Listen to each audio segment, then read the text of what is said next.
Welcome to the loveliest village on the plains. It is homecoming in Auburn, Alabama, home of one of the greatest college football traditions in the country as Auburn fans turn their eyes to the sky. Auburn's kept a live eagle mascot since the 60s. This free flight around Jordan-Hare Stadium started back in 2000. Spirit the Eagle took over the flight last season, all perfectly timed to the tune of 87,000 strong, yelling War Eagle. Well, that's their battle cry, Dave and DJ. I tell you what, I get goosebumps every single time I see this. It is football time here in Auburn. The 92nd homecoming game. Spirit has landed, guys.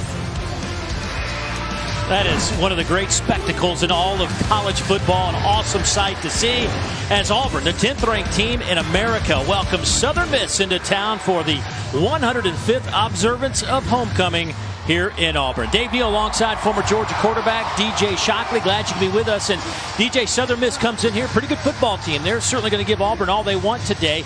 Auburn, 10th-ranked team in the country. Okay? Yeah. So everybody's starting to nitpick. This is a team that still has their future in front of it. Everything they want is in front of them. But people are starting to wonder, where is this offense? Where are the points? Where do you begin when you start looking at this offense, breaking it down? Well, you look at Auburn, it starts with the run game, and that's the number one key to when you look at Auburn and what they want to be. They want to be a more physical team, but I think having Nick Brahms back in this ball game, he's the center. He's going to be a guy who's going to bring the physicality up front. He has to get going. If he can bring that continuity up front with tons of backs, and you can see the numbers there. From last year to this year, the numbers are about the same. So no need to panic if you're an Auburn fan. Today may be the day they turn it around and get it going. Yeah, you look at the bottom line where it says that they rushed for almost 260 yards a game after week 4. That is what Gus Malzahn was talking to us about yesterday. He's hoping this is that breakthrough game that can allow them to really play the type of offense he wants to play. Auburn wins the toss. They defer, so Southern Miss will get the football. Auburn 3-1 on the year. The Golden Eagles from Hattiesburg, Mississippi, come in 2-1. They've had one game canceled because of the hurricane. They were supposed to play Appalachian State a couple of weeks ago, but they will not play that game here in 2018.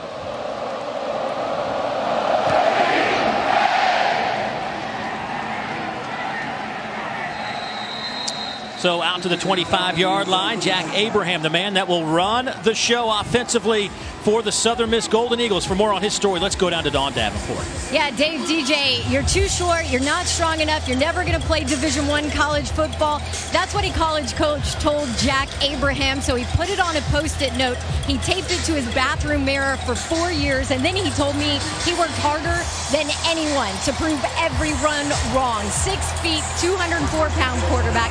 Threw for 4 touchdowns against Rice last week. Dave, DJ, that note no longer taped to the mirror. He says he still plays with that chip on his shoulder. Little tap pass in the backfield going around to Jaylond Adams, and we will see a lot of that today. The edge will be tested this afternoon. Sean Davis is what Coach calls the eraser. When Kevin Steele speaks about this young kid, he just raves about what he brings to this defense and how fast and athletic, and if anything needs to be corrected on the field, he calls himself the defensive coordinator of this defense. Kevin Steele in his 3rd year as the defensive coordinator for the Auburn Tigers. 2nd down, and let's call it 11.5 yards. Abraham out of Oxford, Mississippi, originally signed with Louisiana Tech before going to junior college and winding up here at Southern Miss. Tim Jones is wrapped up, and he'll lose another yard. So it'll be 3rd and 12 coming up. Jordan Peters, the free safety, making the play. All the talk around Auburn is how good they are in the interior. With the big guy, Dante Russell in the middle, Derek Brown. But one thing Coach Steele mentioned was we have to be really good in setting the edge. And you see 2 plays where they try to get on the perimeter and have done a great job of doing that. Both plays have been tackled for a loss.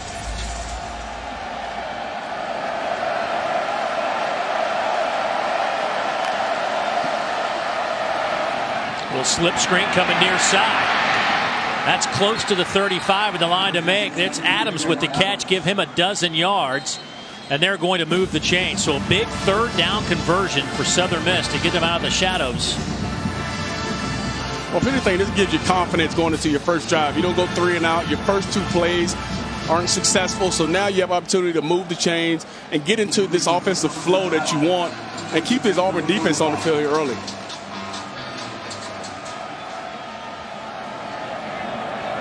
Abraham completing 72% of his passes on the season.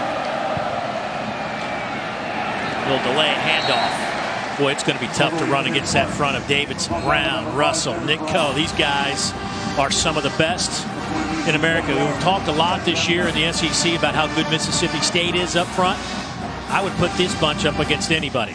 Yeah, I would as well. You're talking about 325 goes Derek Brown and 320 goes Dontavius Russell.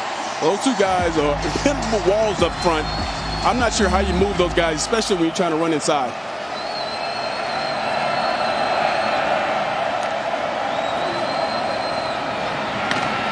Big collision right at the 35-yard line. Only a yard on the play as Parks is belted by Denson and Darrell Williams. Nice job of Denson coming up, holding the edge on the right side. That's a great job of filling the edge, setting that tempo there front. Defense, 15 yards from the previous spot. First down. Boy, Derek Brown whistled for hands to the face. The defensive lineman for Auburn spotted in the interior there, getting his hands where they shouldn't be, and that'll move the ball 15 more yards close to midfield. If you're Southern Miss, this has gone pretty ideal besides the first two plays. You're moving the football. If anything, you've changed field position already in the first drive.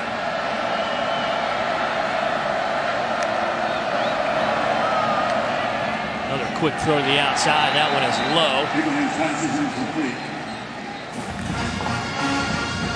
This Southern Miss team, they beat Jackson State 55-7 to open the season, coached by Hal Mumme, used to be the Kentucky head coach. The air raid attack. Then they lost by 1 to Louisiana Monroe, a game in which you talked to Coach Hobson and the rest of these coaches at Southern Miss, and they were just lamenting how many mistakes they made in that game. They said the only good news was we made so many mistakes and we still probably should have won that game. But nonetheless, it goes as an L, and they're coming off their Conference USA opener win 40-22 over Rice.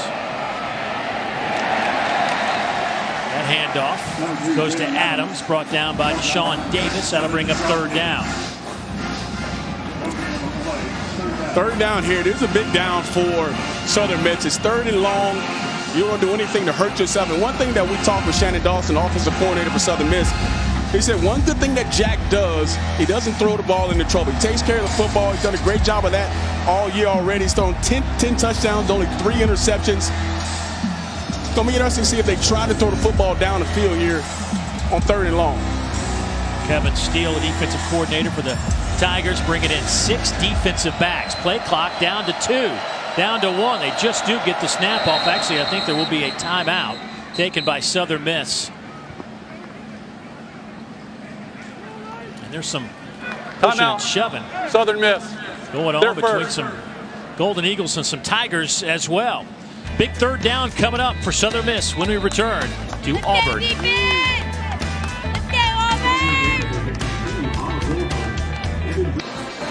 Good look at Jordan-Hare Stadium. Southern Miss, their first trip inside Jordan-Hare since 2008. There is the head coach, Jay Hobson of Southern Miss, an Ole Miss grad, a Casida All-American, academic All-American while he was at Ole Miss. He's led the Golden Eagles to back-to-back bowl games.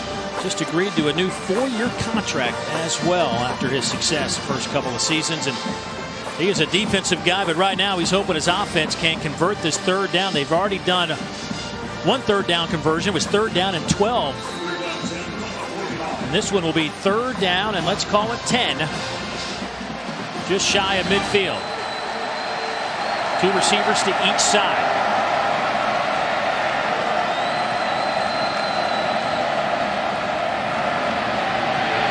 Quick release. Pass caught around the 45 of Auburn. That'll be about 4 yards shy of the line to make.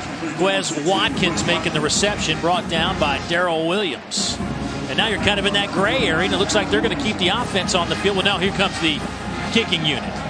Looked like a moment. It's one of those kind of right in that area. Yeah, I still think this is a good call, simply because Offense is staying out. They're going to keep the offense out. And here comes, they had to get the offensive lineman back on the field. You might need those guys.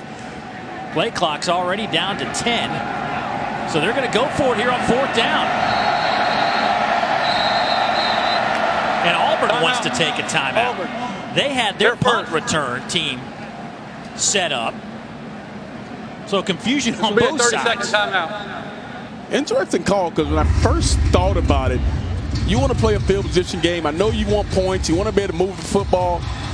But Southern Miss has found something here. Don't forget, coming up next, undefeated and 17th ranked Kentucky will play host to South Carolina in our SEC Saturday night matchup presented by Holiday Inn Express. Game also streaming live on the ESPN app. Kentucky 2-0 in conference play for the first time since '77, ranked for the first time since '07. Benny Snell has just been he's just a bad man. He is a bad man. Broke Randall Cobb's school touchdown record last week, 39 career rushing touchdowns. I'll take that guy behind me any day of the week. Asking for the win last week, Benny Snell, he called it and got it. Jake Bentley, though, it's been impressive in his own right. This should be a very, very big game for both teams. A big moment for Southern Miss. Little razzle-dazzle. Looks like that's Zach Everett back there for a pooch punt. And that's going to hit around the 11-yard line. Take a Southern Miss roll, and can they save it? That is an opportunity gone awry. That one should have been down by Southern Miss, but they could not contain the football. So out to the 20-yard line. Missed opportunity here. You had a chance to really set Auburn back to the 1-yard line and force them to go full field. Tim Jones is unable to hold that one inside, so Auburn takes over on the 20-yard line.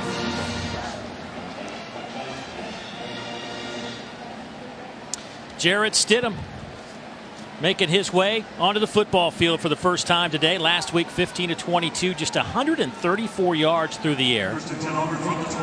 Overall this year, averaging 65% completion rate, 718 yards, only 3 touchdowns and 2 picks.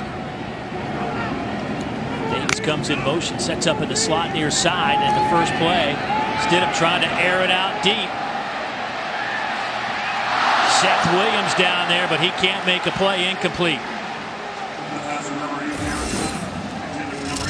So Jarrett Stidham, people waiting for him to get on track, and it all kind of goes hand in hand. You're not running it well, not throwing it well. As a quarterback, you need all the pieces around you. You can be as good as you want to be, but if the offensive line is not clicking, receivers aren't on the same page. You got a young run game. If a lot falls on the hands of Jarrett Stidham and expecting him to play a little bit better here for Southern Miss today. Speed sweep. Anthony Schwartz, the track star.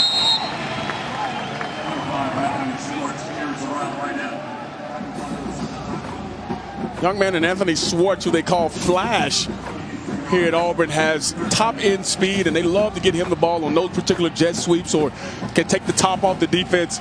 Expect him to be a huge part of this offense because of the speed and the ability they want to be able to throw the football down the field.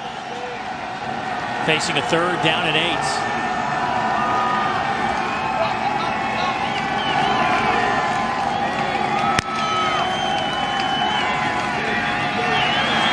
Stidham flushed out of the pocket and will just have to throw it away. So this Southern Miss defense, which comes in allowing just 16 points a game,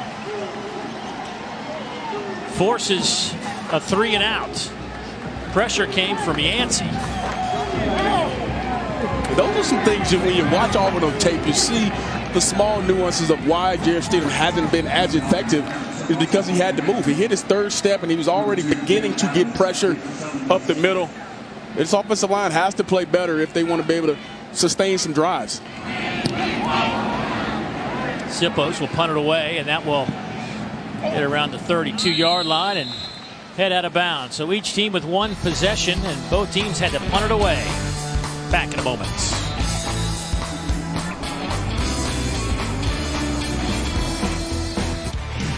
SEC Network Football is brought to you by Academy Sports and Outdoors, the official sports and outdoors retailer of the SEC. 105th observance of homecoming, only the 92nd homecoming game, only the 92nd homecoming game. Auburn 79, 8, and 9 ties in their homecoming games, but they have won 26 straight on homecoming Saturday. Gus Malzahn, 48-23 in 6 years at Auburn, 26-16 in the conference. Of course, won the BCS title in 2013. First play on the ground goes to Tez Parks. Tavius Atkinson with the tackle, gain of 2 on the play. Dave, how many times were you homecoming king, huh? Three times? I give you at least 2. I know at least 2. I'm not even going to. Come on. People would love to know how many times Dave Neal was the homecoming king. You know, I think the voting was rigged back at Lakeside High School in Atlanta, Georgia. And off left side. Parks slips. See where they spot that, right around the 35-yard line. 2 more yards. Deshaun Davis trips him up, and now you're looking at a 3rd down and roughly 6. This is a good area if you're Southern Miss. 3rd and medium. You got almost everything you want in your offense. You can throw a screen, you can throw it down the field, or you can possibly run the football. We've seen them try to get on the edge a couple times, but Auburn has done a great job of keeping containment from the outside with their corners and linebackers scraping and filling those gaps. Break the huddle, quick play near side, and I don't know if that's enough. They need to get to the 42-yard line, and he's going to be shy by about 3-4 yards. So Adams couldn't get the yardage he needed. Denson runs him out of bounds, and here comes Southern Miss's punt team. Southern Miss, I love the play call. They almost had them a little outnumbered at the time. It took Auburn a little bit of time to get lined up. But the speed of their defense and their defensive backs were able to get to the ball carrier and get him down before he's able to pick up that 1st down. Zach Everett will punt it away. And they're going to get stuffed. That did not go well. Auburn will have it in excellent field position around the 30-yard line. Peters making the play for the Tigers. Yes, it wasn't a fake. I think he was just going over. The personal protector was going over to relay a call, and as he's going over, they snapped the football. Just unfortunate for Southern Miss. Well, it looked like he was trying to slide over with a snap to him and then run a little play off the left side. But that wasn't his. That ball came out of the center like a bullet. And those are the type of situations that hurt you in a ball game like this. Playing against an opponent like Auburn, you cannot have unforced errors like that.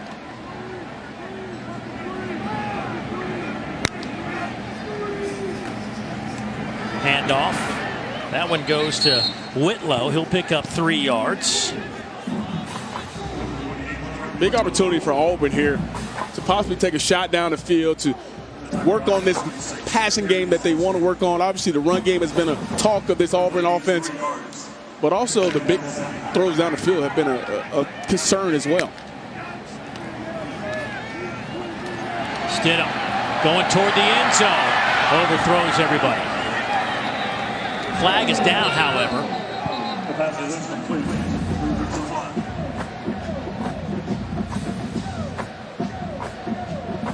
Boy, explosive plays just have not been there this year for this Auburn team. They're averaging 34 points a game, but that's 8th in the league, 46th in the country.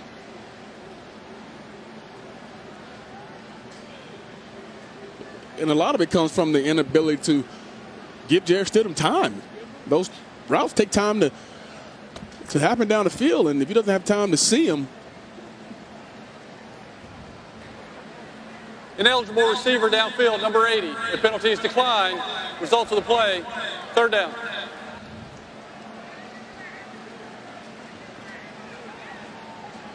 So the passing game for Auburn averaging 185 a game. That's 12th in the league, 103rd in the country. Stidham 0 for 3 through the air.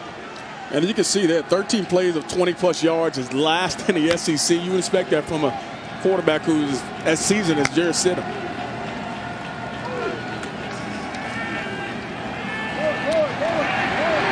He's got all day to throw. The flag comes in late, and Stidham is dropped around the 27-yard line, but that's going to be a hold.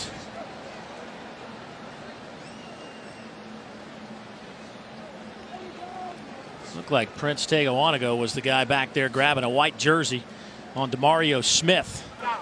Holding on the offense, number 76. 10-yard penalty from the previous spot. Replay, third down. You're looking at a defense, Southern Miss, that's given up 140 yards a game through the year. That is second in the league, fourth in the country. And, David, you look down here. They got 3 men out on the route, but tell me, where's the football going to go? There's nobody open on the back end. They got 3 guys out on the route, but if you're Jarrett Stidham, you have nowhere to go. Not even a check down to throw the football to. So how do you get that working? I mean, where's the disconnect? They were in a good coverage there, and you got to kind of come to your quarterback and give him an opportunity to find you, not just run your particular route and stay there. And a false start against Auburn, and that'll back him up 5 more yards. False start, 71 on the offense. 5-yard penalty, third down. Boy, they get a turnover in great field position at the 30-yard line, and now they're looking at third down. Line to make is at the 23-yard line. So 3rd and 22.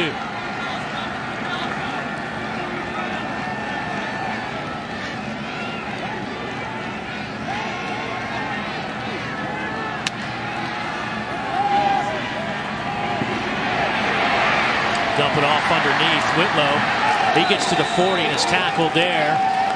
Gain of only 5. Mitchell coming up to make the good open field tackle. And there's another instance of nothing really down the field to push the football down the field to try to get yourself in field goal range. And Stidham does a great job of just checking it down and trying to give it to one of his playmakers to pick up that yardage. But that's a win for Southern Miss. Absolutely. Ball's at the 40-yard line. They're going to punt it away with Aaron Sippos. It'll be about a 57-yard field goal attempt. Trying to pooch it down in the corner, end over end, and that is well done. Tell you what, Auburn's special teams this year have been exceptional. Another example of it right there.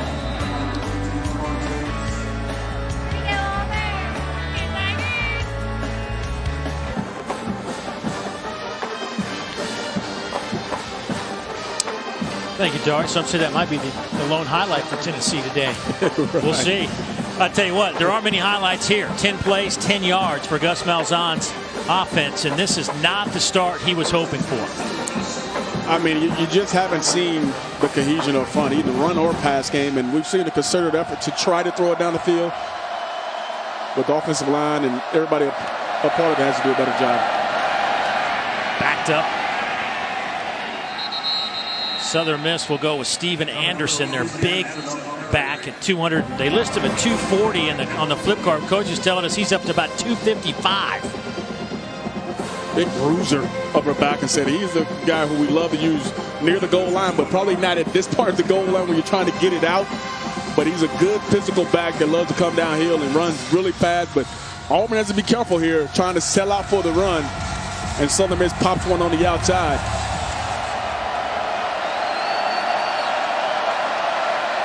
Second and 11. Abraham stands in the end zone. Will throw. That ball almost picked off. An opportunity for Daniel Thomas. He had a couple of interceptions against Alabama State. Also had 2 picks against Alabama back in 2016. This Jack and his receiver just not on the same page there. It's something when you watch Jack Abrams on film, you haven't seen much of him forcing the football. And I'm not sure if it's because he's backed up and it's a hostile environment. He's trying to get the football out a little bit quicker. But the Southern Miss offense looks a little just as fray as Auburn's offense does as well. Thomas, a guy that Kevin Steele was telling us that he has really raised his level of play this year.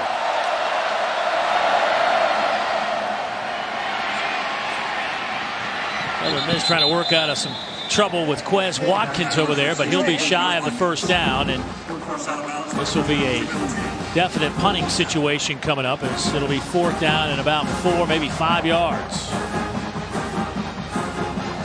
And here's a great chance for Auburn as well to have some great field position, as they had great field position last time, and they have to really capitalize on this field position that they will have coming in this third series. So Zach Everett will attempt to punt this time. Last time, snap hit one of their up backs.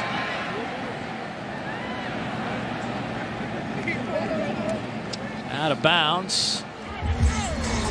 And see where they spot this. It'll be around the 47-yard line. What do you like about Jarrett Stidham? Well, he obviously has the big arm. That's one of the things scouts love about him. He can throw the football down the field. And when he has a clean pocket, he stands in there, he throws with balance, and he throws with great accuracy, delivers a really good football. And then at times, though, when he gets on the movement, he runs, the ball placement is not where you want it, and he throws it behind. This happened in the first series last week versus LSU. When he's on point, when he has a good pocket, like most quarterbacks, you deliver the ball really well. Jarrett Stidham is a guy who has the next level potential, just waiting for it to explode here this season. Another short field for Auburn. We'll go with Boobie Whitlow, and he is wrapped up. Gain of only a yard for the inside zone. Gus Malzahn talking to us yesterday in our meetings about how important it is to get that going, because everything works off the inside zone. Yeah, and it starts up front with that guard-center combination. Being able to double-team that nose and then vertically get upfield. They haven't been able to get that movement up front, and that's why the inside zone hasn't worked really well for Auburn. They will throw it on 2nd and 9. Stidham got hit as he lets it go. Up in the air, jump ball. It is caught in the end zone. Touchdown, Seth Williams, 46 yards.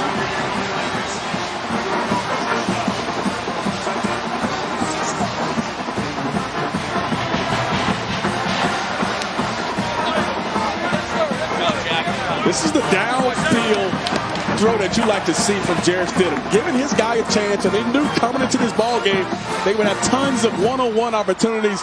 Jarrett Stidham puts Seth Williams up the bat, and he goes up and makes a play for his quarterback. Going after, up and good. Seth Williams, 6'3", 210. A true freshman out of Cottondale, Alabama. It was a jump ball. Bruce Pearl would have been proud of this one. Auburn out in front, 7-0.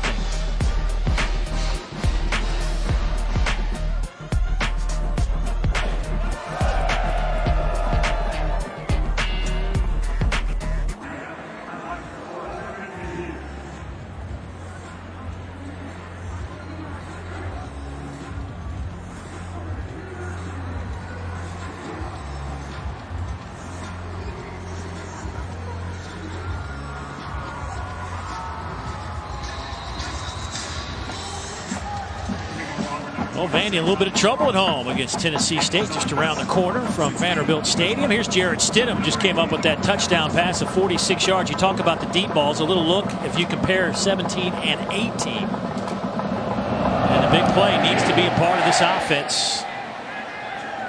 And, you know, it was a jump ball, and Auburn won it. It wasn't exactly maybe how you drew it up, but it works. Monday at 7 o'clock Eastern, it's Thinking Out Loud with Greg McElroy and Marcus Spears. We'll talk some football, anything else you want. And your participation via social media throughout the show is certainly encouraged. It's also streaming live on the ESPN app. Week 5, anything yet? Anything, Dave? No? I think there's probably a lot of discussion that Alabama didn't cover today. True. There will be some discussion around the world of college After the play football. was over, unsportsmanlike conduct, number 33 of the kicking team. 15-yard penalty, first down. That is number 33's first unsportsmanlike conduct foul. But have the guys called you this week for a possible showing on Thinking Out Loud? Have not. Have you tweeted them yet? Have not. And I'm going to tweet them for you. I'm going to tweet them during halftime. Listen, Unbelievable. Greg's got my number. That's all I'm saying. He's got my number. Well, Southern Miss gets a break. They will back up out of the shadows of their goalposts and set up shop at the 40-yard line. Not a whole lot of offense for the Golden Eagles. 21 plays. 14 plays and 21 yards, and that one will gain just 1 yard. And Michael Harris brought down by Deshaun Davis, the man in the middle of that defense. As well as Christian Tutt right there, number 6, a true freshman who they really are excited about. He's on the field a lot and expecting big things out of Christian Tutt. Kid from Thompson, Georgia. Did a great job of keeping containment, so a guy like Deshaun Davis can come from the inside out and make that play. 2nd down and 9. Abraham buys a little time. He's going deep, throwing into double coverage, and that one is picked off on the back end. Jeremiah Denson.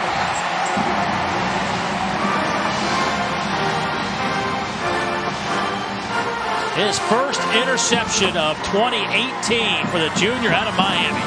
Jeremiah Denson just playing that high hole back there. Even though Abraham thinks he has the middle of the field open, Jeremiah Denson sees the deep over route coming and does a great job of just attacking his football. He looks like he has it, but Jeremiah Denson is playing right off that hash and helping right over the top. What a great job of playing center field for Jeremiah Denson and coming down with a big turnover for his defense.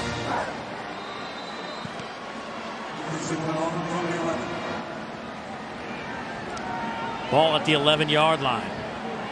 Auburn to set up in that pistol formation.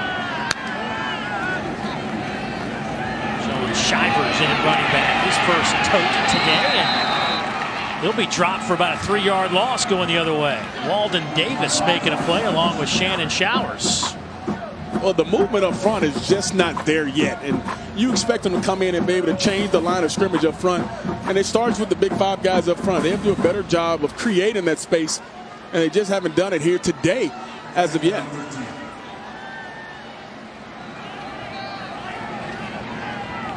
Whitlow back in the game, stands to the right of Jarrett Stidham.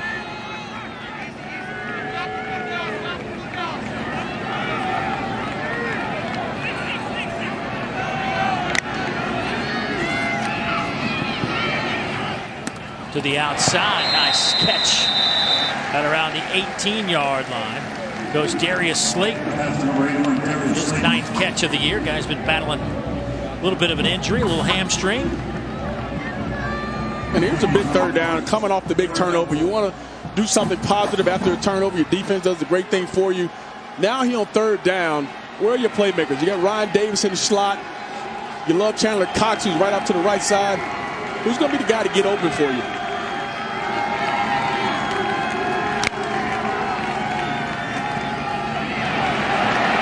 First down, Auburn, and a flag comes in. Gain of 8 for Whitlow, but let's see if it holds. It's got a little play on word. If it holds. I like that, Dave. We will see, won't we?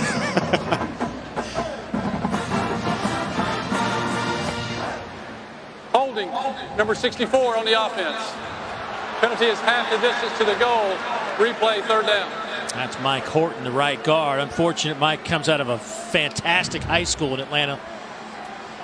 Lakeside High School. He's just the right guard right there. He's trying to get up on number 55. As you can see, as he cuts back to that right side, and whenever a defensive guy tries to react and that shirt comes a little bit off the shoulder pads, 9 times out of 10, they're going to call that holding call. Hey, that is 5 penalties against Auburn here in the first quarter. 5. 3rd down and 13. Is that some movement up front? I believe so. You can make it 3rd down and 18.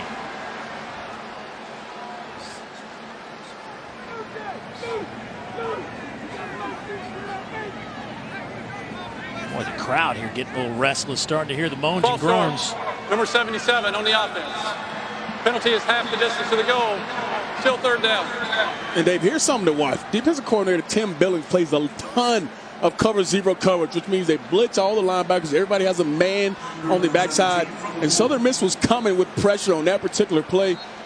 And the linemen just could not hold their water, seeing that pressure about to happen.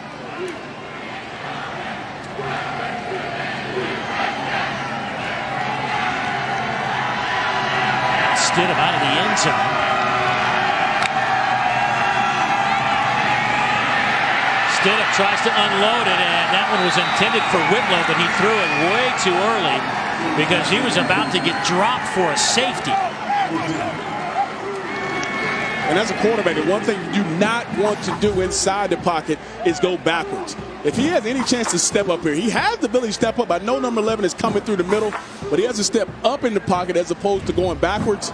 And it just forces a lot of pressure up front by Darius Harris and Jacques Turner up front for Southern Miss.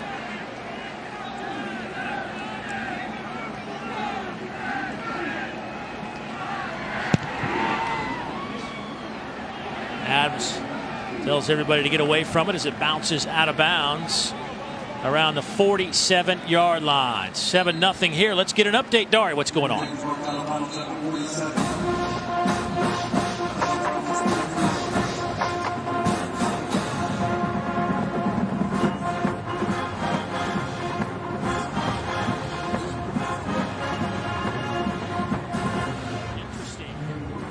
In Nashville today. Vanderbilt team, I think they got a little shell shock last week. Because I think they went into Notre Dame. They felt really good about how they played. They were in that ball game, had a chance to win it. And then the following week, you don't play as well. You wonder how they're going to respond to that week in and week out. First down and 10 for Southern Miss. He'll swing it near side. Here's Mosley. The freshman turns the corner, and there are a couple of flags, and that will be coming back. Looked like Tim Jones out there trying to block, and did so illegally.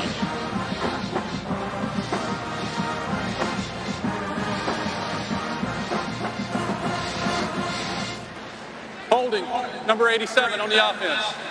10-yard penalty from the spot of the foul. Replay, first down. That is the first penalty against Southern Miss. Of course, 6 against Auburn. And you see number 15, Jordan Peters, there trying to fight outside to keep containment, and he had hands on both sides of his shoulder pads there. They're going to call that every single time, and Tim Jones has done a better job of blocking and keeping those hands inside as opposed to outside when blocking on the perimeter.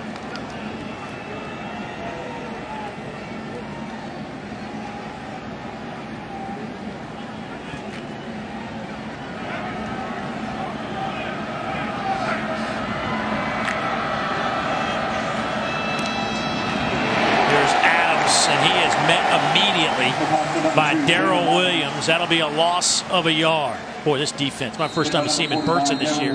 They fly around. Long, rangy, athletic.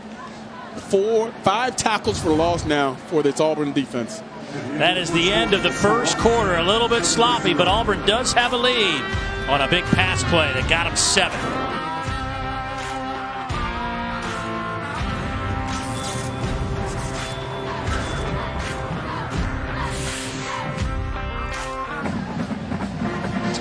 Auburn leading Southern Miss 7-0 after 1 quarter of football. It has not been a pretty game by any stretch of the imagination. Southern Miss 18 plays, 24 yards. Of course, Auburn had the 46-yard touchdown pass amongst their yards. But I think what's important here is the 8:50 on the time of possession column for Southern Miss. And by doing that, even though they're at a goose egg, they're keeping this Auburn offense off the field, keeping this game relatively making it a short game. Doing a great job of controlling the ball and not allowing Auburn to dictate the tempo of the game. They're really dictating the tempo of the game right now. Pass is caught. That goes to Tim Jones. He'll be run out of bounds around the 35 of Auburn.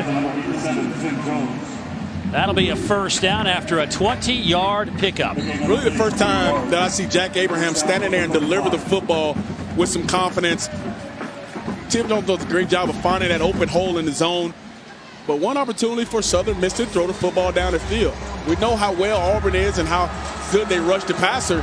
But throwing the football down the field now is a big plus for them.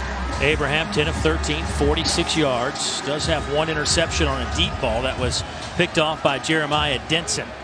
They'll line up in the pistol formation. In motion comes Jones.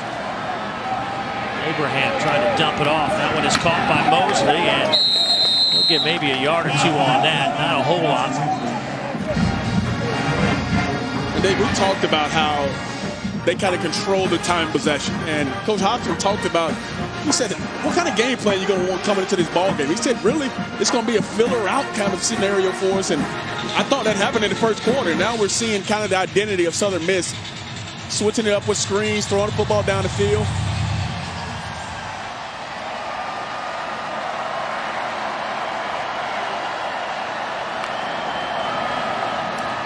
They'll go handoff left side. There's the freshman, Trivensky Mosley. They like him a bunch. True freshman. Out of Louisiana, picks up 7 yards. Yeah, when they think about Trivensky Mosley, their number 22, they love his vision. They say he's the prototypical back for their system. He's a downhill runner. And you can see there, he's a north and south type of runner who doesn't make too many cuts inside. Does a great job of getting north and south. 3rd and short here. Everything is up to bat for Southern Miss. You're in the range where you can run the football or you got a chance to throw it. Look on the outside. You got man coverage all the way around. Quick slant, incomplete. Right around the 20-yard line. They were trying to hit Adams. Now it's 4th down. And here comes the kicking unit. Parker Schoenfield. First team All-Conference USA. He is 6 out of 8 on the year in the field goal department. Is long this year. 47 against Louisiana Monroe. His only misses this year from 49 and 53. This will be from 44.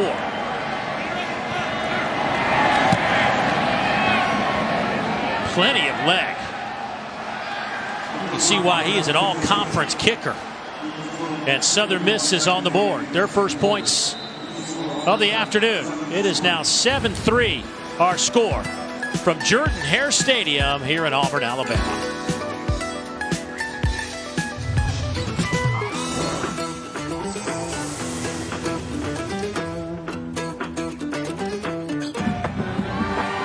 But not like Kyle Shermer. Ooh, unexpected there. Well, the 44-yard field goal puts Southern Miss on the board. A 7-3 ball game.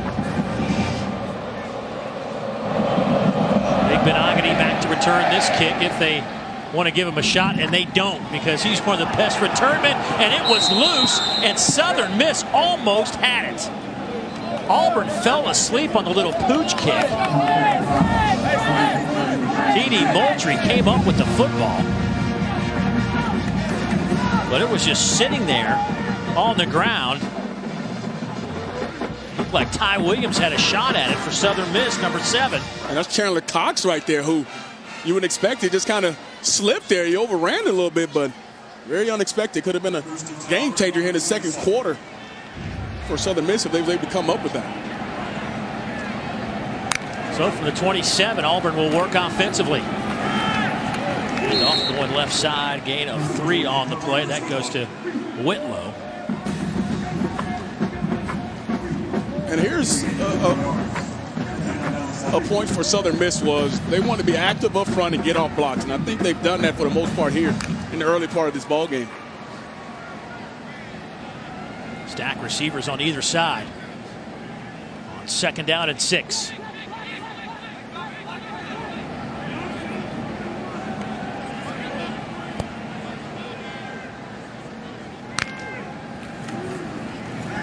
Come near side pass is caught by Slayton. And he should have enough for the first down. Let's go downstairs to Dawn. Yeah, guys, you can tell this offense is a little out of sorts out over here. A lot of communication with this Auburn O-line. Jarrett Stidham has spent a majority of his time over there. Gus Malzahn's been over there. Offensive line coach J.B. Grimes spending all his time with center Nick Brahms. Remember, this is just his 2nd start. Some running room there for Whitlow. He'll take it across midfield to the Southern Miss 48-yard line. That's a 15-yard pickup. Ty Williams tripped him up. Like an injured Southern Miss player at midfield. That is Williams. We're talking about that offensive line and Nick Brahms. I mean, here's a young man that broke his fibula in the spring, so was already late trying to get that job. He was injured his senior year of high school, so you had to go back to his junior year the last time he started.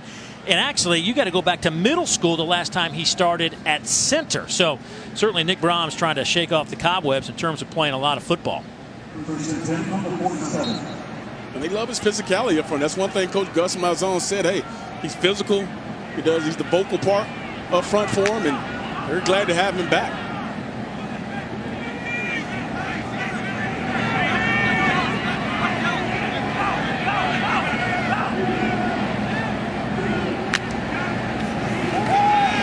Pressure comes from Southern Miss, and that one is incomplete. No flag there. Time for an update, Dari.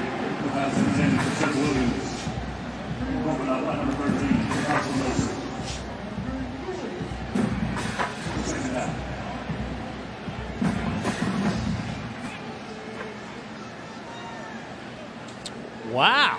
There, just when you don't remember Treon Harris, there he is, Tennessee State. Used to be the guy there a couple years back, wasn't he? I mean, well, let's just say he played quarterback. I don't know if he was the guy. They were having some quarterback issues in Gainesville at that time. Stidham coming near side. This pass is caught by Martin, and he'll pick up 3. Now you're starting to see what this Auburn offense could be. We saw the big run. Now you see them stretching on the perimeter. Now Southern Miss has to really play on where's the football going to go now. And Auburn's found something good here, but here's a big 3rd and 7.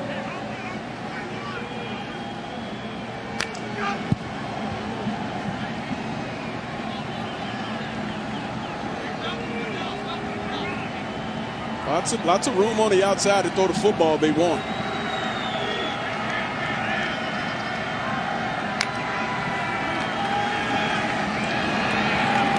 Whitlow underneath. First down at the 30 and dropped at the 28-yard line by Hemby. That's another chunk of yardage, 15. But boy, Whitlow slow to get up, favoring that left shoulder, left arm. Tough to see him go down, but here's the decision making you're talking about with a guy who's been around and played some football. Southern Miss drops off in coverage, don't want to give up the deep ball. He just checks it down to his back and picks up a first down to keep those chains moving.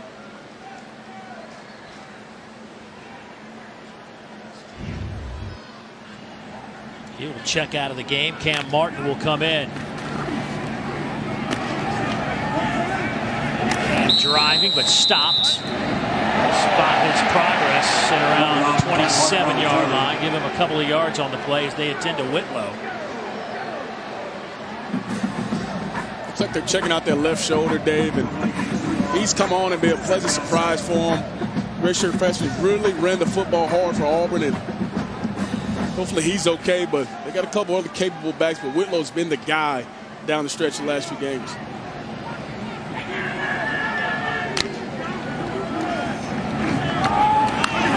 Nowhere for Kam Martin to run. He is stumped for a 3-yard loss. Shrimpshire, the first one. Picasso Nelson, the safety, coming in as Whitlow heading, looks like he might be heading down to the locker room area. Not a good sign going that way. Hopefully he's going to stop at the table. That's a good sign. A big 3rd down here for Auburn. This is a chance they have to throw the football down the field. They tried to run it outside. Southern Miss did a great job of changing the line of scrimmage.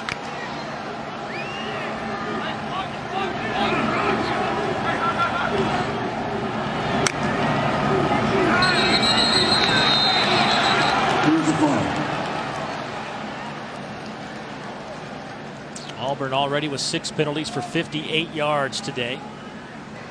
False start, number 77 on the offense. 5-yard penalty, 3rd down. And it's a little weird for Auburn to have these kind of pre-snap penalties coming into this game. You watch the tape and you know Southern Miss wants to bring pressure. They've showed that a couple times, and we've seen 2 instances here where Southern Miss has shown pressure and Auburn's offensive line has jumped. Malik Miller, Kam Martin in the backfield now. On a 3rd down and 15. They will dump it off to Kam Martin. He's got some running room, and he is right at the first down line, and he falls forward inside the 20, down to the 17. That's a 17-yard gain and a first down for the Tigers. Love the call there from Chip Lindsey, getting the guys out in space on that screen play. Now you see the tempo go faster once you pick up a first down. And off to Martin, kicks it near side. He's to the 10 and dropped around the 8-yard line. Shannon Showers, the true freshman safety, dragging him to the turf after a 9-yard gain. 2nd down 1. 2nd and short. Martin will be shy of the line to gain maybe a half a yard when it's all said and done. Rakeem Booth with the stop.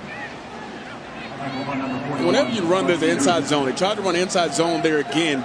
And number 52, the center, who we've talked about, Nick Brams, he gets no vertical push, and he ends up being in the backfield. And when that happens, you're not going to really be successful trying to run inside when your center is not getting a lot of push up front. It's a third down and short. I'll go with Kam Martin again. Sticks his nose right into the middle of that line, and looks like he should have enough for the first down. It will be first and goal from around the 6-yard line. I think you do enough to pick up the first down there, but I don't think you're at all excited about how you run the football on the inside. You're expecting more from your offensive line, and it goes with your backs running tough. But here's a chance where they get in this sugar huddle to try to catch Southern Miss off guard and take a shot into the end zone.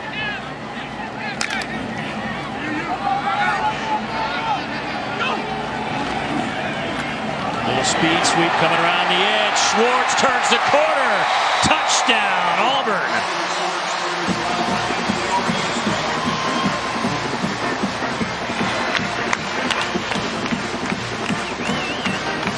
Well, they don't call him Flash for anything. Once he gets to the perimeter, he has a great chance of scoring every time he touches the football. And this is an emphasis for Gus Malzahn and this offense to get their playmakers in space. Give him credit. Anthony Schwartz here making a big play for his offense, getting the touchdown. Some say he could be the fastest player in all of college football. 4-star recruit. Going after is up and good. Spent the summer running track. Runs a 10-1 100-meter dash. The 60-meter national high school champ. Showing you some of that speed. Electrifying for Anthony Schwartz.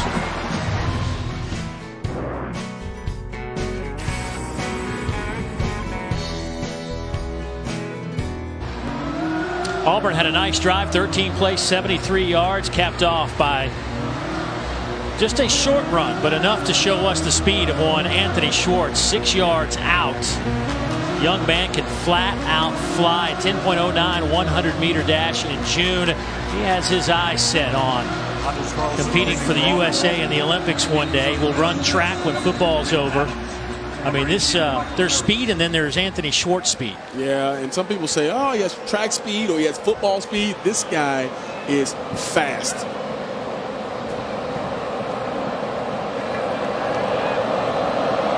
Carlson to kick it away. And that one will sail through the end zone for a touchback. And that gives us a perfect opportunity to get it to my man, Dari.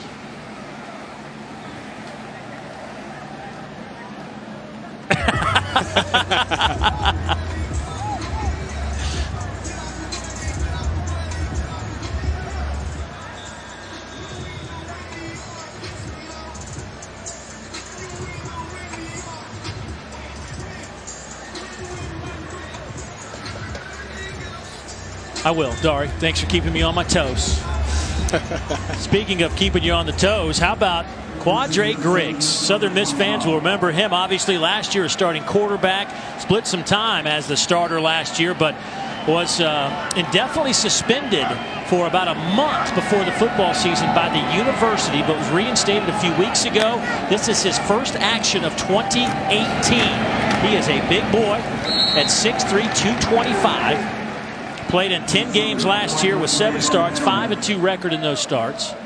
And his helmet pops off, so he's going to have to leave for a play. Gets one play, he's got to leave. That is just awesome. But Quadre Griggs, you talk about a guy last year, 16 touchdowns, only 2 interceptions, threw for over 1,100 yards. It's a guy who has 1,800 yards, excuse me. He does a great job of throwing the football, but his athleticism, I think, separates him a little bit from Jack Abraham, who has to come back in because his helmet comes off after that one particular play. You know, Griggs is over there going, are you kidding me? I would be the same way. Second down and 8. Abraham, little sidearm sling to the near side. That pass is caught by DeMichael Harris. No gain on the play. Let's see what they do with Griggs. They'll keep him on the sideline for the moment and let Abraham work the offense.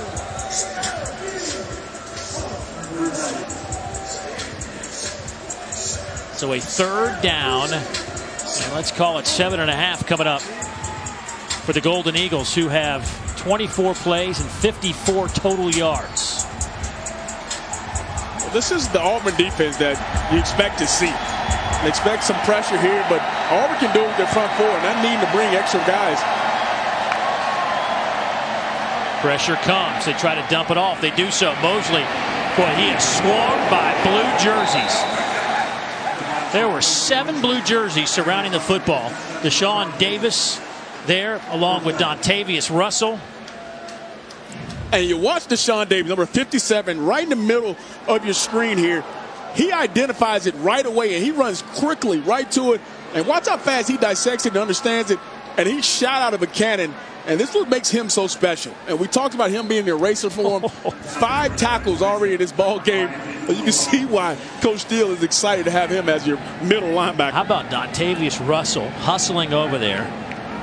All 320 pounds. Yeah, I won't got the clean shot. That's a lot of man landing on you right there. Zach Everett punts it away, and it's a good kick. Davis touches it and falls on it around the 9-yard line. That could have been disastrous. Auburn backed up, but they do have the football. They lead it by 11. One of the best in the country right there, Deshaun Davis.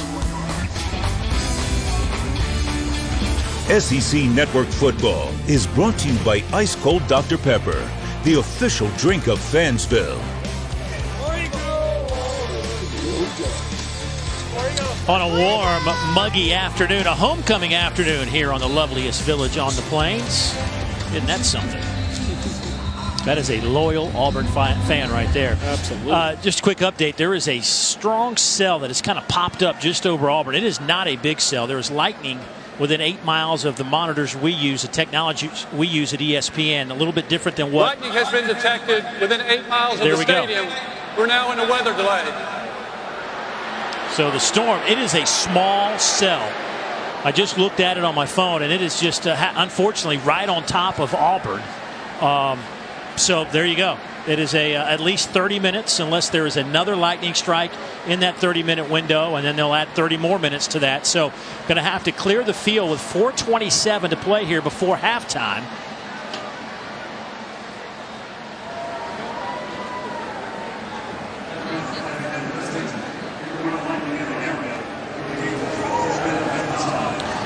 But if you're Auburn, the good news is you get to go to the locker room maybe feeling a little bit better about yourselves offensively after a 73-yard drive that resulted in a touchdown in your last possession. You're about to have another possession right here after forcing a Southern Miss punt.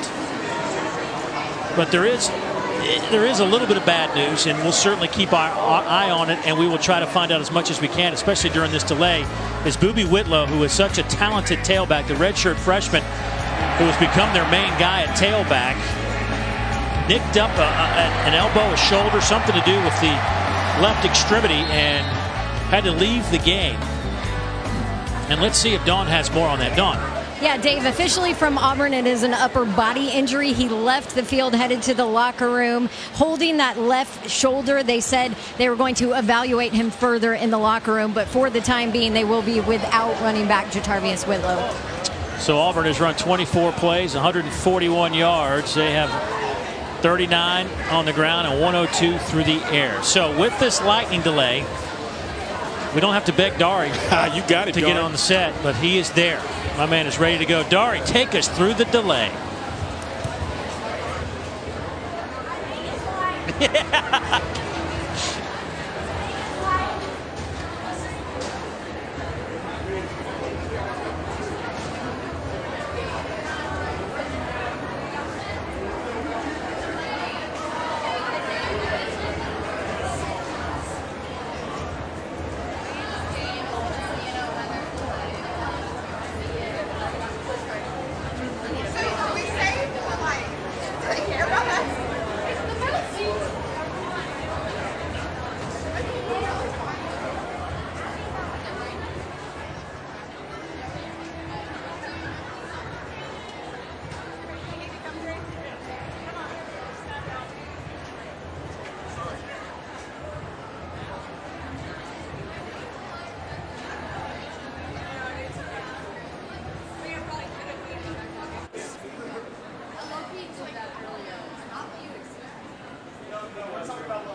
Well, if you found us on the alternate channel, welcome aboard. 14-3 Auburn over Southern Miss, a game that started at 4 o'clock Eastern, 3 o'clock local time, and 2 minutes and 43-minute rain delay, weather delay, lightning delay, however you want to say it. I just know it was a long time. But this is the scenario. We got 4:27 to go before halftime, and Auburn obviously with a couple of touchdowns. But one of the things that they were trying to accomplish here today against Southern Miss was run the football. Hadn't worked real well. They're just 39 yards on the ground. Yeah, not enough push up front. You thought getting Nick Brown's back to center, who you thought was the physical leader up front, and you weren't able to do that. But then you were able to hit some big explosive plays down the field, something they really wanted to stress in this ball game against some of your guys like Anthony Swartz flash in space, and you were able to get some points on the board with that. Well, Auburn with 141 total yards, 102 of that through the air. Meanwhile, Auburn's defense has put the clamps on Southern Miss. Just 7 yards on the ground, a total of 55 yards for the Golden Eagles. Auburn will have the football here as we resume play in just a matter of moments. Dawn Davenport's been with us down on the sidelines. She has dodged the lightning and the rain. Let's go to her now. Yeah, Dave, DJ talked to both coaches. They said their time inside was spent, some snacks, maybe some peanut butter and jelly sandwiches for a lot of their players. Really, both coaches said they wanted to keep their players moving. Now, for Auburn, head coach Gus Malzahn reminded his players, look, we've got a chance here, about 4 minutes left, and then we get the ball back again. So he said consistency offensively is what he is looking for. For Southern Miss, head coach Jay Hudson told us his team they've had a chance to kind of regroup here, and he said, take a deep breath. We are in a dogfight. Got to stop him early. Well, Auburn will have that football. It'll be inside the 10-yard line. They'll spot it at the 9 on this drive. And we'll see if there's any changes made. From a schematic standpoint, what Auburn was doing, they just had a couple of nice plays. They did have one solid drive that was 13 plays, 73 yards. It resulted in that 6-yard touchdown run from Anthony Schwartz. But has not been pretty. Auburn also with 6 penalties.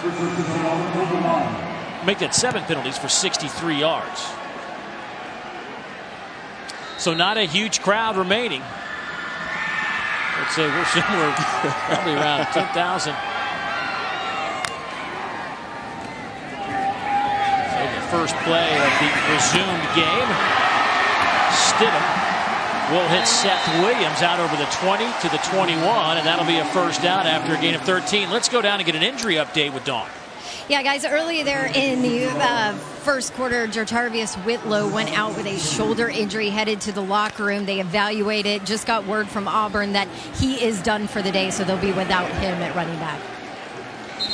Well, they'll try to make sure that he is healthy next week as Auburn will take on Mississippi State in Starkville, then Tennessee at Ole Miss, Texas A&M, and then Georgia. I mean, it is a tough road in front of these Tigers, and you want everybody you can to be healthy. Hope he is okay. And Whitlow was a guy they really were depending on to be a guy for him to help this offense kind of turn the corner, especially in the run game. On second down, Stidham. Plenty of time. That was knocked away at the last moment. They were trying to hit John Samuel Schinker, and it is incomplete. Xavier Marion able to tap that one away. And it's interesting to see now. You got a third down here. You had a good play on first down. Stidham did a good job of getting outside the pocket and creating something, ad-libbing on that particular play. Now you got a big third down here. You know you got to throw the football down the field. Malik Miller in the backfield to the right of Stidham. On third down, Stidham. He will throw it away. Nowhere to go with that. Good coverage on the back end by Southern Miss. And here comes the punt team. Pressure came from Ladarius Harris up the middle to flush Stidham out of the pocket. Yeah, and that's the one thing you just mentioned, Dave, was there was nobody open on the back end. They put 4 guys out into the route, but Southern Miss did a great job of sticking to the receivers, especially down the field once they immediately started running. This is a great coverage for Southern Miss. Aaron Sippos to punt it away. End over end kick that will hit at the 30 and just die right there. 45-yard punt. Timeout on the field. We'll return in 15 seconds after this message from Bell.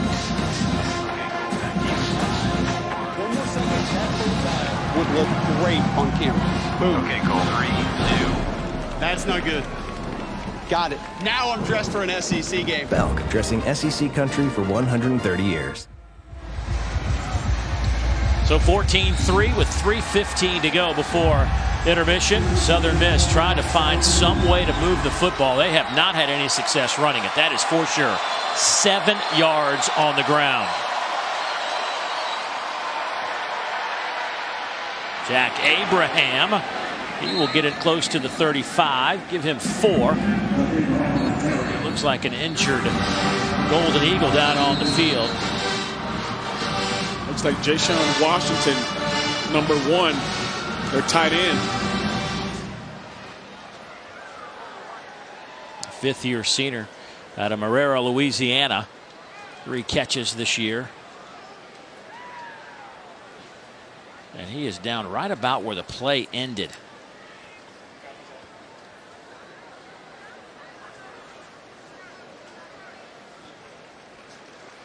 It's a big boy right there at 6'1", 245 pounds.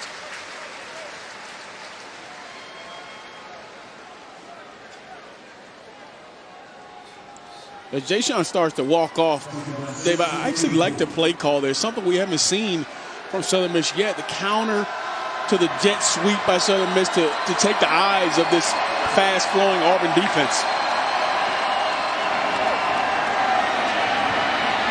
There goes Harris. He's got some room. Cuts it back to the middle and ran into his own guy. Arvin Fletcher, the left guard, hustling down the field, but he ended up knocking down his own guy. 24-yard pickup. And it is the first time you see the remnants of what this rain happened to this field. 2 guys trying to cut off the edge, and Harley could stop from slipping to make the tackle.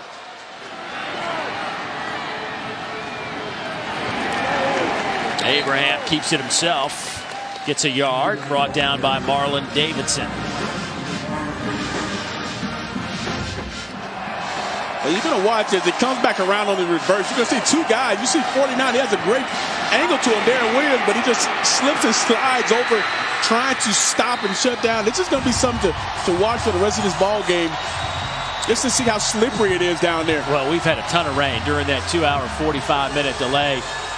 It wasn't just about lightning. It just poured here nonstop for almost an hour. When they say it was raining sideways, that is not an exaggeration. Abraham stops, fires. That one is batted away at the last moment. Igbenogany able to reach a paw in there and knock it to the turf. It'll be 3rd down. Nice job of closing on his football. I thought Abrams forced it just a little bit, but a great job of recovering on that play. Noah Igbenogany, just a great job of making a play, and we know about his speed. We know about what he did last week in his big return in the game versus Arkansas. He is a big-time player on the back end, and they love his speed and the way he plays. Southern Miss 1 out of 6 on 3rd downs. They're looking at a 3rd and 9. Abraham coming near side. Little back shoulder throw, just couldn't hook up with Quez Watkins. It'll be 4th down. 1:43 to go, and Southern Miss will punt it away.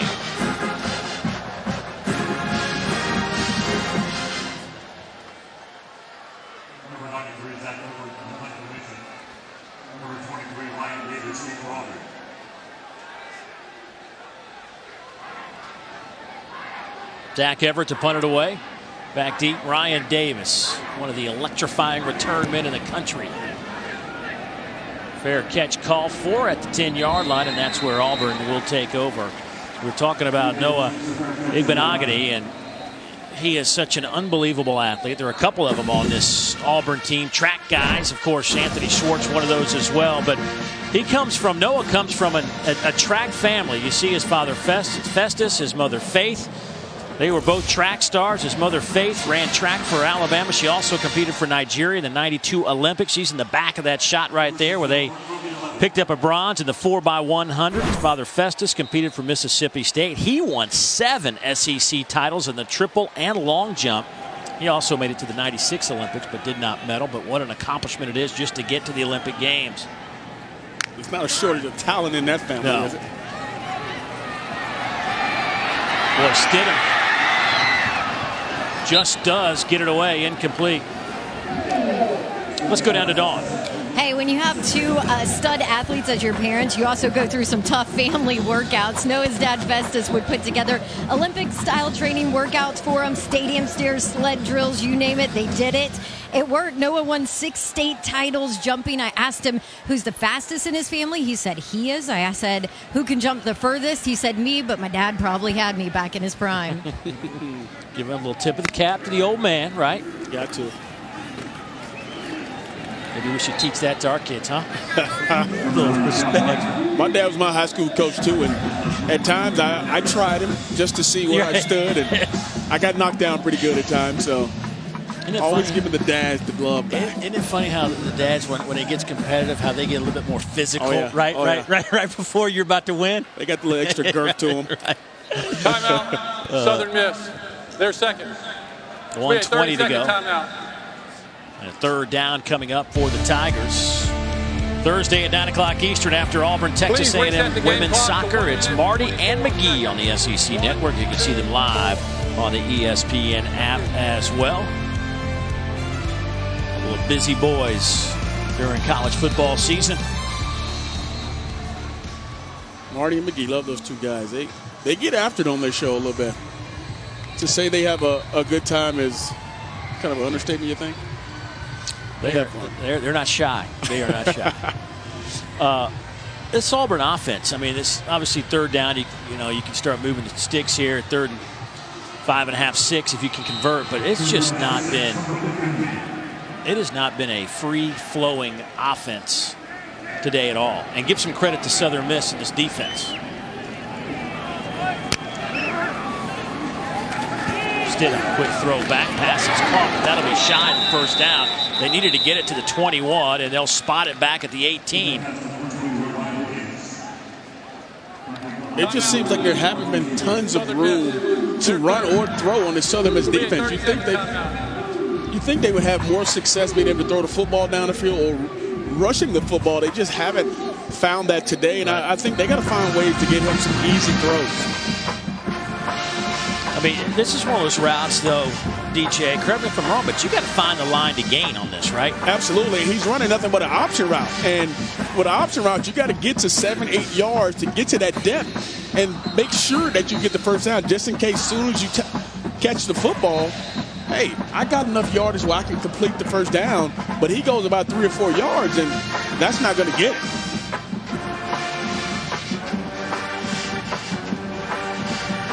And that's kind of been a corporate of what you think about it. It's not just Jarrett Stidham. It's other guys have to do their job as well. Pump block was on. Is there a flag coming out? Yes. There will be a flag, and that should be good enough to move the chains. It was 4th down and about 3. So regardless if it's the 5-yard or the 15, it's going to allow the ball to stay with the Tigers.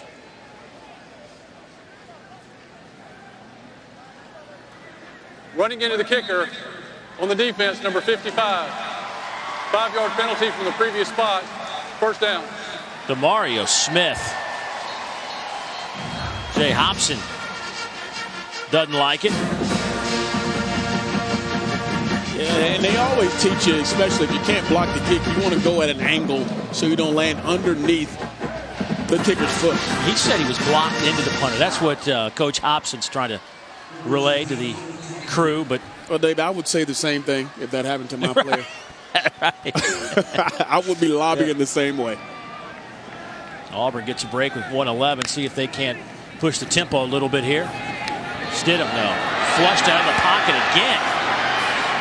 Nowhere to go with it. At the last moment, a completed pass down to Darius Slayton. A gain of 18. And here comes the tempo already, but you see him get flushed to the left side. And earlier we talked about the ball placement when he's moving outside the pocket. This ball was placed perfectly where his receiver can get the football and make a play with a great catch by Slayton and great job of Stidham keeping his eyes downfield. Our officials having a discussion on the near sideline.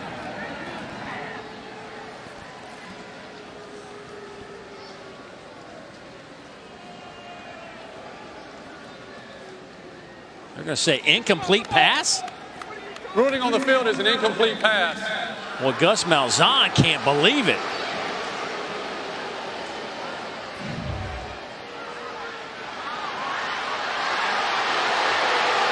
Boy, Gus is not happy with the end result. Now, of course, that can. Well, I think that one's good on Sunday. The previous play is under further review. The ruling on the field was an incomplete pass. He catches the football and actually tucks it away and takes a couple steps and then has control of it as he goes out of bounds. And obviously, Gus is pretty excited about what he thinks the outcome should be. Well, maybe they just thought he bobbled it out of bounds. He had 3 steps. And the ball is tucked away and never moves. And still has it in his possession as he's up in the chairs.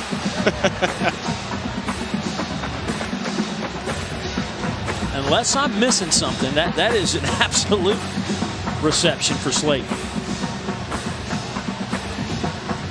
Yeah, if I'm watching this, I don't think this takes too long to make a decision on. Well, what happened was they moved everybody back to the line of scrimmage, and so they got to reset the chains. They had it right. Gus Malzahn still talking to our crew out there. Gus is wondering why they're taking so long, because he can see it right in front of him.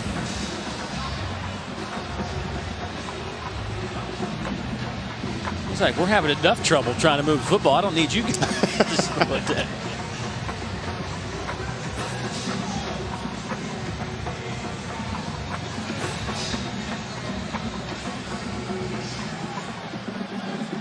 Now he's smiling, so now he's probably got a better feeling about it now.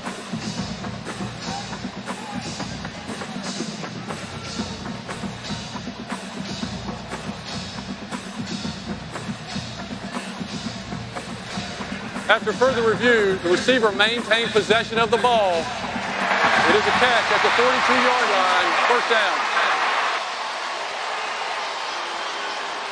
You know, one of the things Auburn's like to do, they like to go fast. They get that first down tempo, and that has slowed them down. Now, they line up quickly here over the ball, but it does take them out of rhythm. Especially after a big play like that. That's what you like to do after a big play on first down, to go find some other yardage.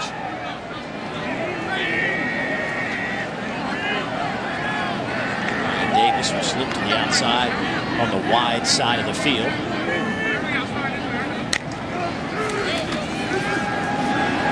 Stidham again flushed out of the pocket. Boy, he's just not getting much time at all.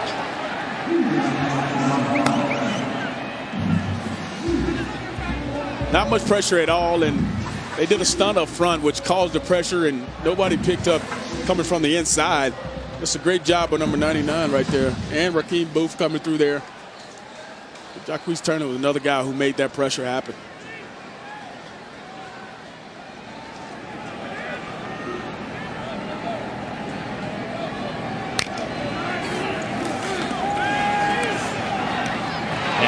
Near side, Sal Cannella.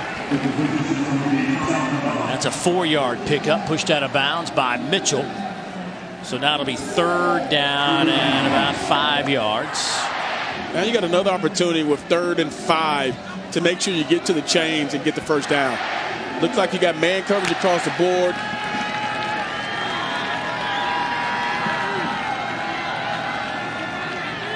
Auburn 3 of 8 on 3rd downs. Stidham flushed again. But he is going to his left and always trying to throw against his body.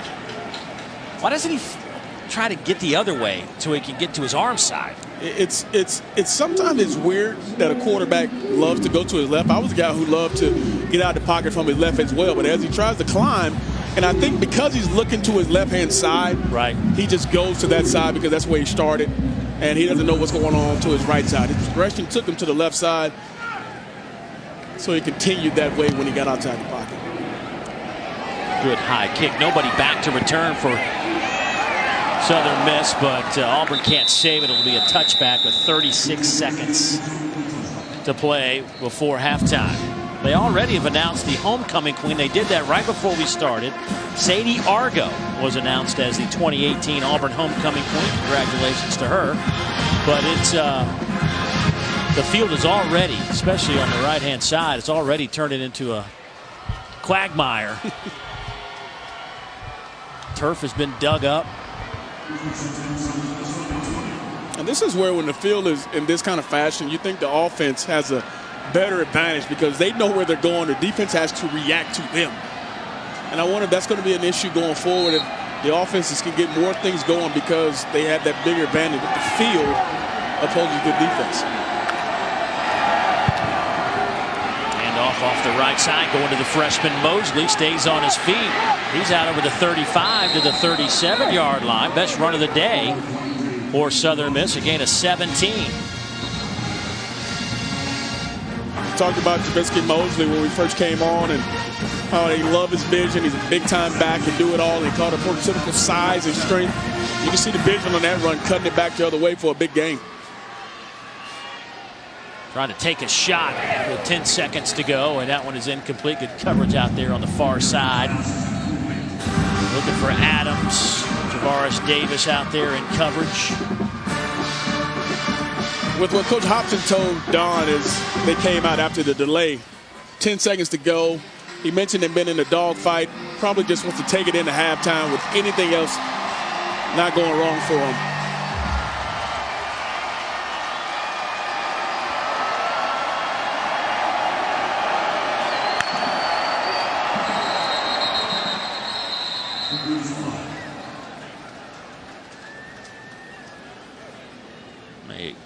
Be a little false start there against Southern Miss's tight end. Prior to the snap, false start, number 1 on the offense.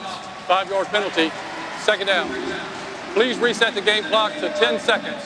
1-0. Thank you. You're welcome. Spot on. Good to see Jayshawn Washington back in the game. We saw him go down a few bit ago. But good to see him back in the ball game.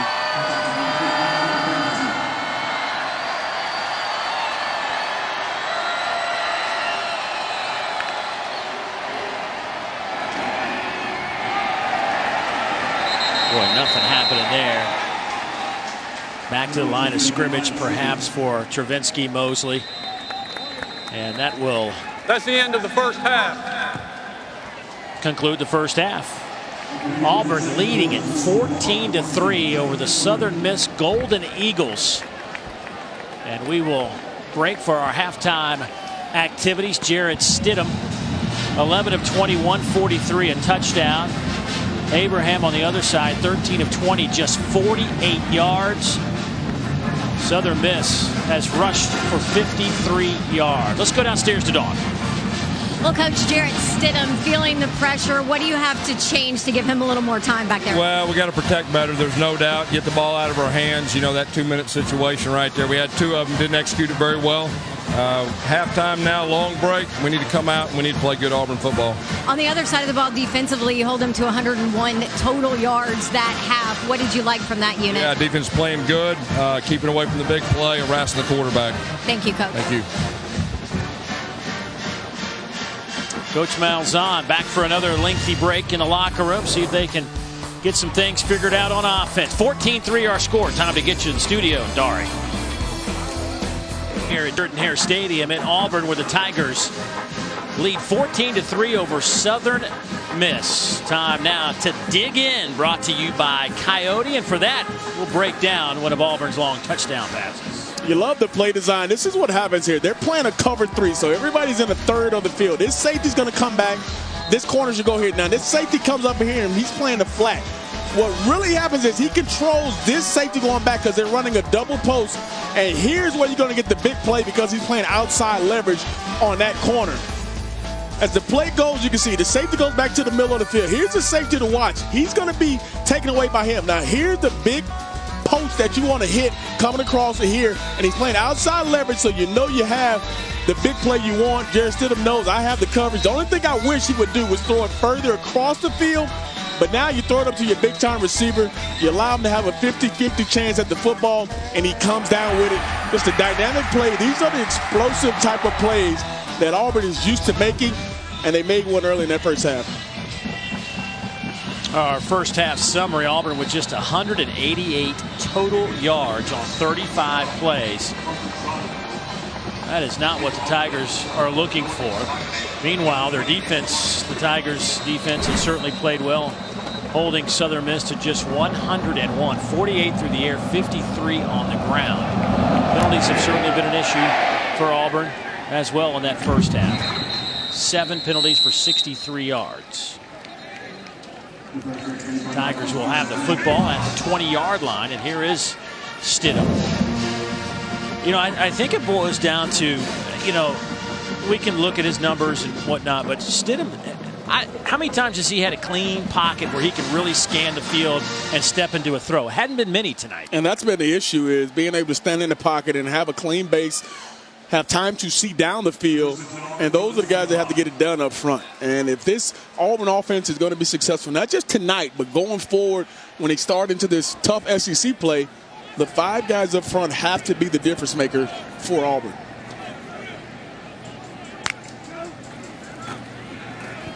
The sidearm toss trying to hit Chandler Cox a little too hot. And I think this is a critical drive. We heard Coach Ghost Malzahn talk to Don there before halftime, and he said, I want to make sure we come out and beat Auburn in that second half. We had to find a way to be successful offensively and find some consistency. And like the stats mentioned, there's not much consistency going on in the pass or run game for Auburn.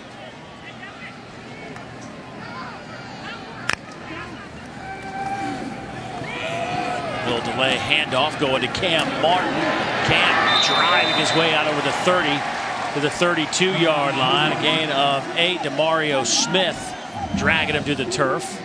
So now it'll be 3rd down and relatively short. Go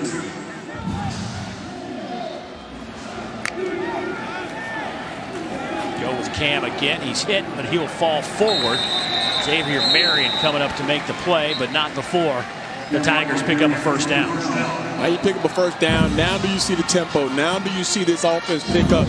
You're starting to move the line of scrimmage now just a little bit with the run game. Now you find quick, easy throws for Stidham here on first down, and now you get rolling with your offense.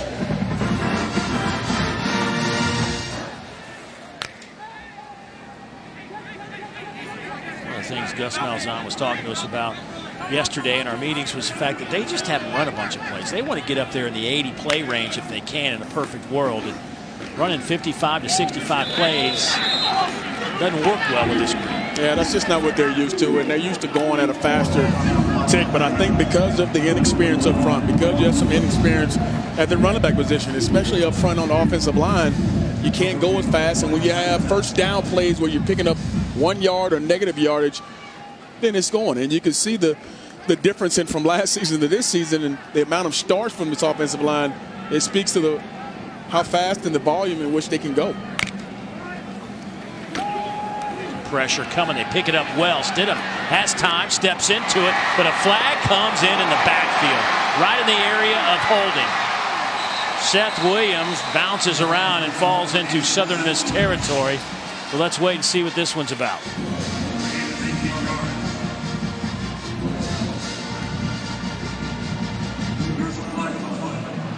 Holding number 9 on the offense. 10-yard penalty from the previous spot. Replay, 2nd down. Get a holding call on Kam Martin on this play here. Here's Kam Martin in the backfield. Watch him as he tries to pick up the blitz.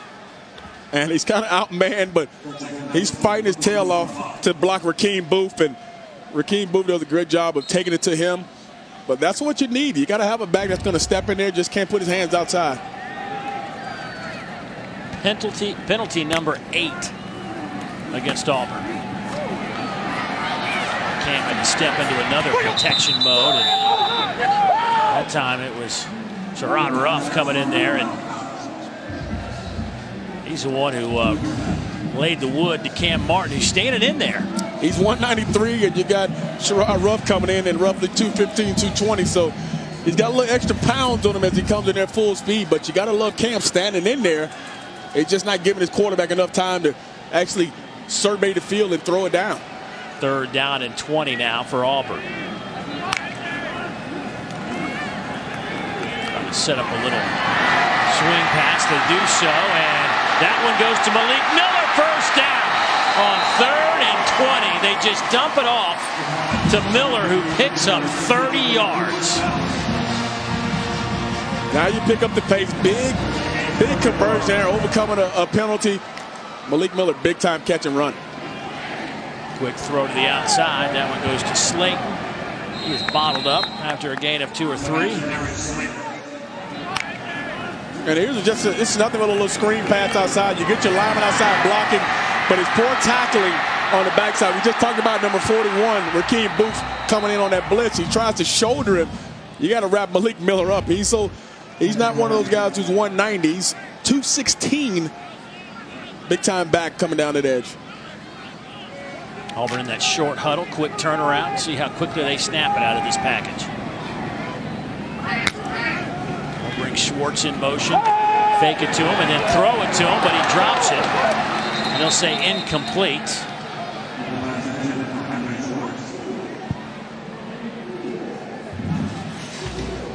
First time we've kind of seen that action out of Auburn. It's one of the staples in their offense. You see it happen all the time. But Jarrett Stidham losing his ground, trying to find his outlet. And probably more excited that he dropped it, because that would have been a huge loss. Well,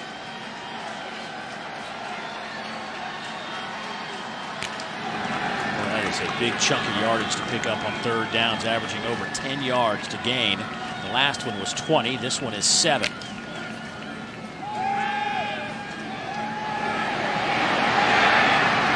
Throw. Southern Miss didn't even really rush. They just had 3 guys kind of contain the pocket, but Stidham threw it a little too high for Darius Slayton. It's the right play call there. Southern Miss runs what's called a 2-tapper, where they run that Mike linebacker right through the middle of the field, and you got an in cut coming through here. This is just a pass he has to come down with. Like he was kind of holding himself in the air a little bit, but that's a catch that we've seen him make before. Unfortunately, they're able to come up with that.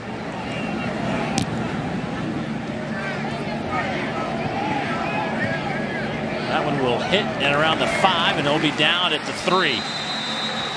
39-yard kick. Southern Miss with the football. They trail by 11 here in the 3rd quarter.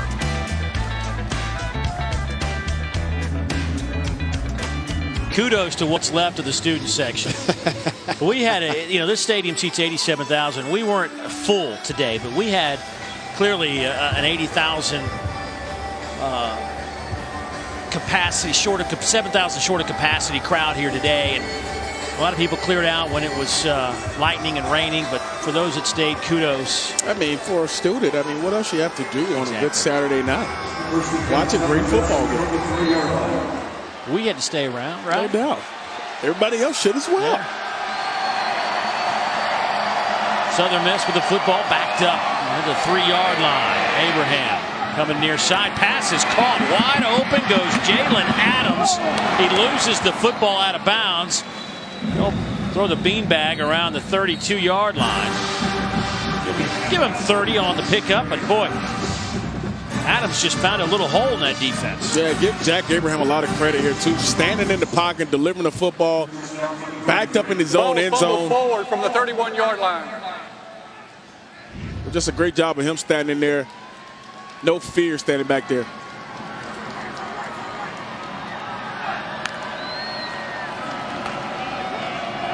Abraham keeps it himself. Marlon Davidson making the tackle after a 1-yard pickup. Now, one thing to keep an eye on, and we're seeing Abraham continue to work at quarterback.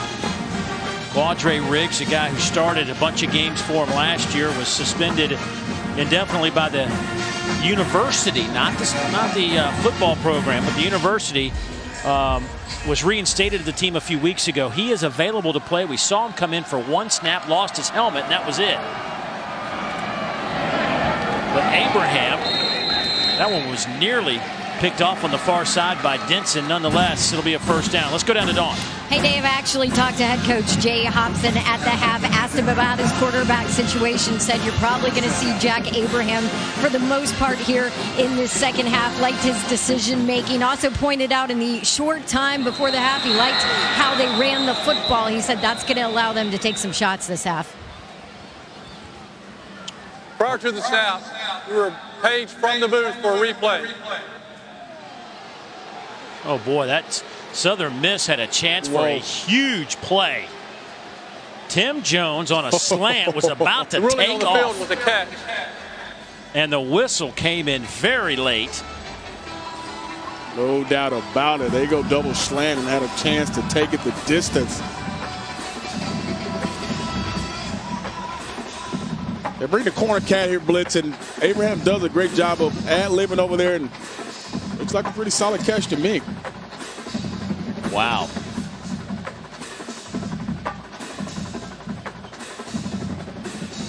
Clearly a catch. Well, that's unfortunate if you're a Southern Miss fan.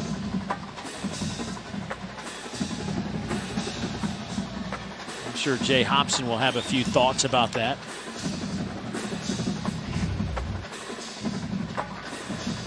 After further review, the ruling on the field is confirmed the catch.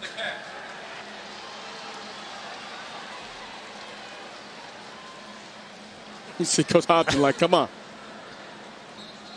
I mean, all you had to do was ask me. I would have told you it was a catch. Right, it was right in front of me. I told you, just look at me. I'll give you a thumbs up. Well, something to keep an eye on. See if they come back to that. They fake the dive and then a double slant coming behind it just because of those linebackers are so active in the run game. It's something to see if they're going to come back to later on in the ball game. First down and 10. They'll swing it near side. Nice one-handed grab. Out of bounds goes Tez Parks. Pick up 8. Tim Jones on the outside, number 87, doing a great job of blocking on the edge for his fellow running back coming out the backfield. There's the slant. They go back to it. Couple broken tackles. And down to the 30-yard line goes Tim Jones, a pickup of 20. And we just mentioned it. We thought they would come back to it in 2 plays later. They definitely saw something in the way where Auburn stands up. Quick snap on first down. Coming near side. Incomplete, trying to hit Quez Watkins.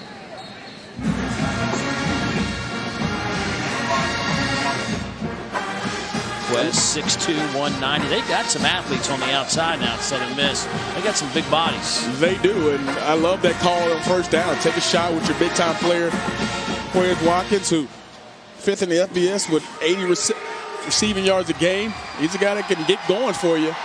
Why not take a shot with him?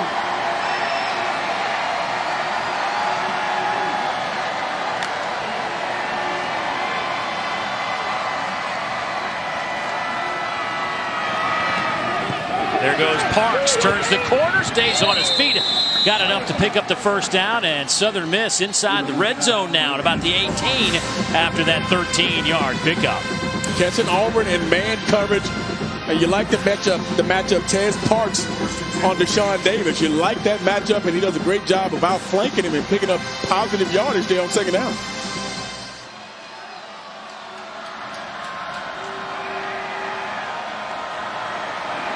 Clearly the best drive of the game for the Golden Eagles. First down and 10 from the 18-yard line. Abraham. That'll bring up a second down. That's the decision-making process that Coach Hobson talked about with Don. They wanted to get a quick little screen out in the flat. Unable to get it, so don't turn a bad play into catastrophe. Just throws it away. Lives for another down. Jack Abraham was one of the best high school quarterbacks in the country. The first one in Mississippi history, high school history, to throw for 12,000 yards and 100 touchdowns in a career. Flag is down. Right at the line of scrimmage as Tim Jones is wrapped up for no gain. Illegal formation on the offense. 5 players in the backfield. 5-yard penalty, second down. Hey, look down here at the bottom. He has to be on the ball. You got the 5 linemen. You got to have another receiver up on the ball. He has to step up and be on the line of scrimmage for that to be a legal formation.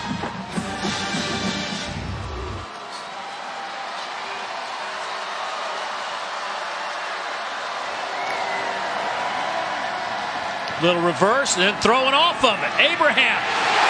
He is dropped to the turf by Derek Brown. He said, not on my watch.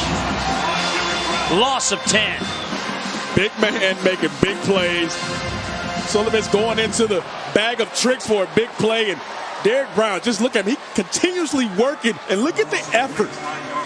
Dives over Jaylond Adams to get that sack. That is the effort that you want out of your 325 defensive linemen. Looking like Superman. Making the play on Jack Abraham. 3rd down and 24. Trying to set up a little screen, and Auburn all over it. That one lost 3 or 4 more yards, and Peters getting credit for the tackle. The football was all the way back. It was 1st and 10 at the 18. And now you're going to attempt a 51-yard field goal on a wet field. Parker Schoenfield, career-long 51 against Rice last year. His long is 47 this season. This is from 51. Kick is on the way. Looks like he's got plenty of juice, and he does. Excellent effort from Parker Schoenfield. First team All-Conference USA getting it done for the Golden Eagles. They'll take the 3 and trail by 8 here in the 3rd quarter.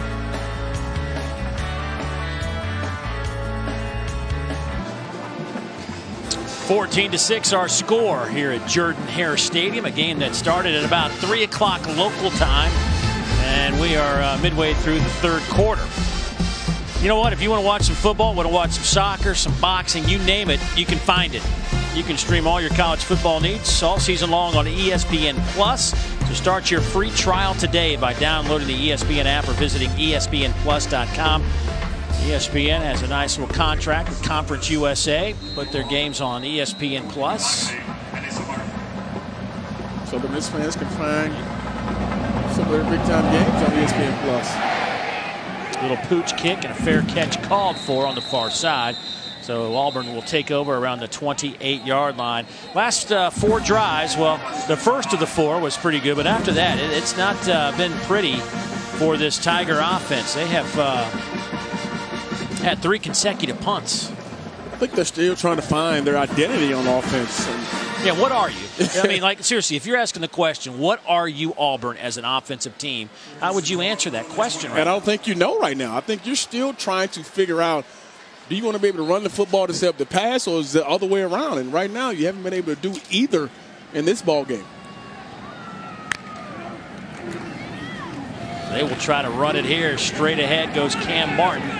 He's trying to drive the pile out to the 35, a little extra effort. Remember that there is no Boobie Whitlow, who left the game with as a determined upper body injury. It looked like a left arm situation in the first half. Will not return. There he is right there. A left shoulder injury for old Boobie, and we'll see if he can get back next week when the Tigers take on Mississippi State. Stidham steps into this one, tight spiral, deep down the field. Caught! Darius Slayton around the 10-yard line. Exactly what the doctor ordered. And you're talking about using the play action to set up the run, set up the pass. Now you deliver lots of man coverage in this game, and you're getting behind their defense. He has to slow down just a tad forward. Rashawn Mitchell on the coverage, but just a great job of completing that football for a big game. 63-yard pickup. They'll go on the ground to Sean Shivers. He's driving the pile down to around the 7 or 8 yard line. Auburn's had 3 big ones tonight. They came in looking and searching for more of those big plays. And I think we expected it coming into the ball game because of how much man coverage Southern Miss plays. Southern Miss says, hey, we're not going to allow you to run the football, so we want you to be able to throw it down the field. They've had chances and have come up with some big plays throughout this game, especially throwing it down the field. Coming near side, and that's got to be a flag. And they come out. Rashawn Mitchell grabbing the jersey and anything else he could hold on to slow down Slayton.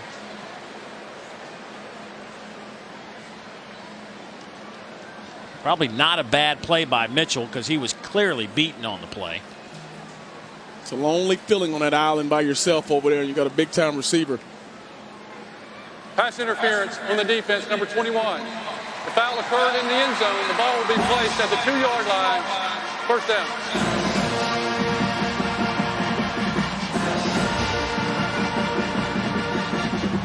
Last I checked, this wasn't legal. But I've been around tons of defensive coaches that tell their guys, if you're beat, just grab them. Don't give up an interception. Anything can happen on the plate. Don't give up a touchdown. Anything can happen after that. So if you have to, take the penalty. Malik Miller checks in the backfield. Stidham will go under center. Play fake. Swinging it to the end zone. An easy catch for Chandler Cox.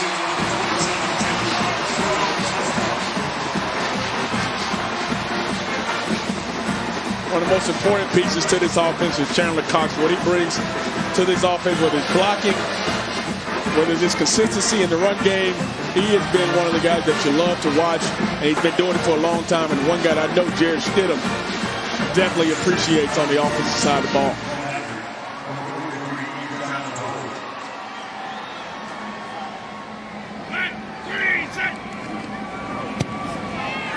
Carlson's point after is up and good.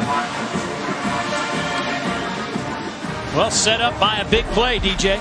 Big play down the field, trying to find these explosive plays.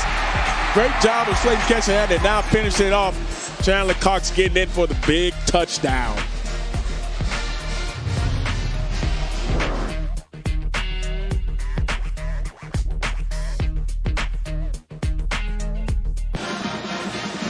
(21-6) Auburn has pushed their lead out here against Southern Miss in the third quarter with 5:39 to go. The scoring drive, 71 yards, took 1:41. Chandler Cox with a touchdown reception, but Auburn had a couple of nice inside runs, just enough to kind of loosen things up, hit him with a big play, and then had a nice play action pass to Cox. Kind of the drive Auburn's been searching for. And it's the number one thing. You talk about hitting that inside run was big. Big run by Kam Martin.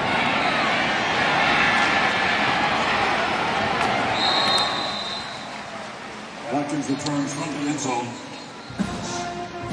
We'll be back in 10 seconds after this message from Academy Sports and Outdoors. Want to give him a try? Yeah. All right. Woo! Nice. Tell you what, if they put me through that kind of workout at Academy Sports and Outdoors, I don't know. You crush it just like that, Dave. You crush it just like Laura did. Yeah, that was nice. That was solid. See how solid this possession will be for Southern Miss. They had a nice drive a moment ago, their best of the game, went 63 yards, but stalled out, and they had to make a 51-yard field goal. By the way, you know, I'd like to see Don in there with Laura trying to kind of grind out some of that stuff. You know, we know Don's got the footwork. We know that. Don was an SEC volleyball player right here at Auburn. So you know she got to have good footwork to be a volleyball player? I guarantee you one thing, you won't see me doing that.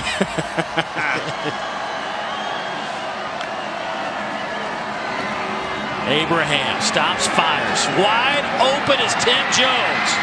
A break in the coverage. He's out near midfield, but a flag is down at the 40. Maybe he got free because something happened in the middle of the field. I'm wondering if they're calling this like a pick or a screen. Depends on which side you're looking at it, to free him up to be that wide open.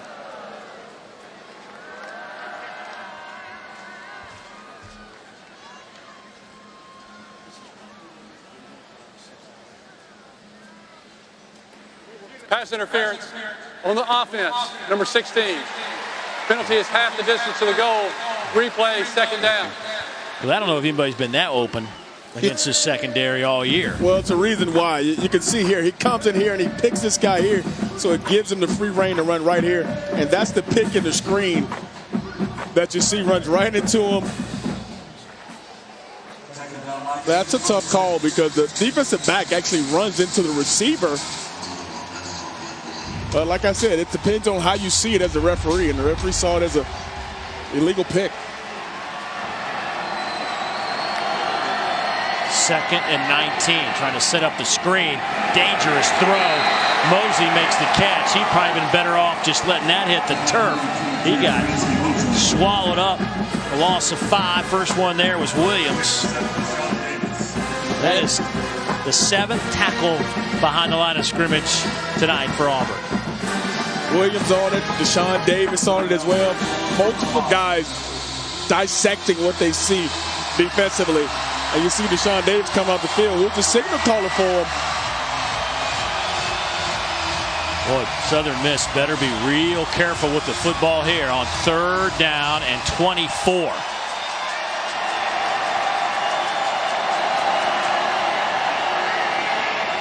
Loft one up near side, and passes in and out of the hands of Quez Watkins.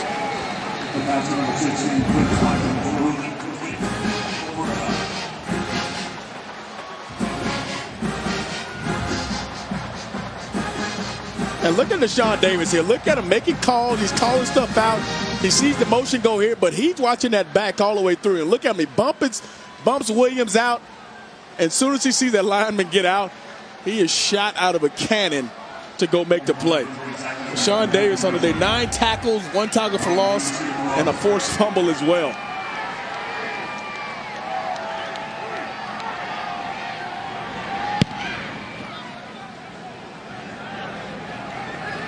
Everett's punt taken at the 48-yard line by Ryan Davis.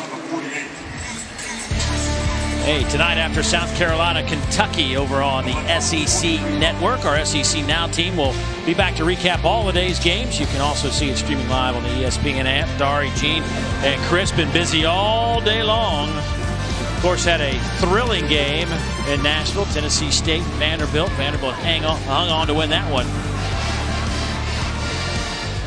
Did some extra work for us during our lengthy delay. But as Dari said, he loves it. Every time is a perfect time to get it to the studio. he was bragging about it, so we said, all right, here, take it for 2 hours. Quick throw to the near side. There is Davis inside the 30 to the 29. That's about a yard shy of the first down. Haven't called Ryan's name much today. It's been the Slade show, but he's another guy who can take the top off the defense for sure.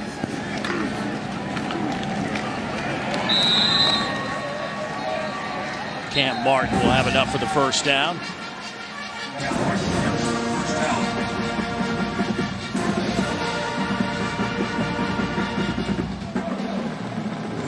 Well, coming into the season, Kam Martin was perceived to be the guy. And as we know, Bowie Willow has kind of taken over, but Cam's getting a chance to get a lot more touches today.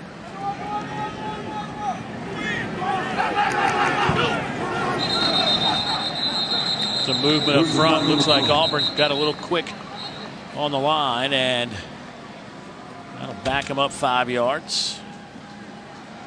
Another penalty against the Tigers. That is number 9.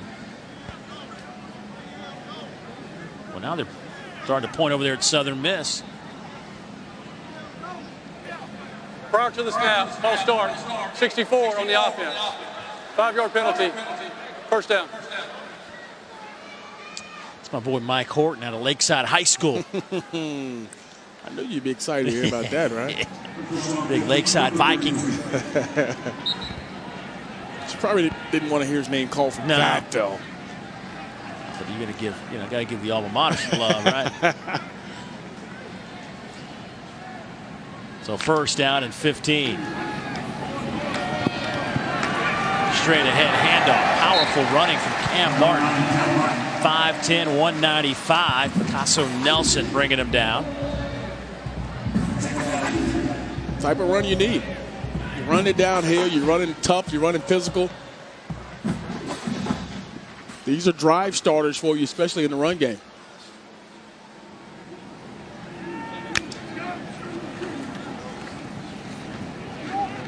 On second down, nowhere to go for Kam Martin. No gain on the play. Shrimshire the first one there for Southern Miss, and an injured Tiger offensive lineman down on the turf.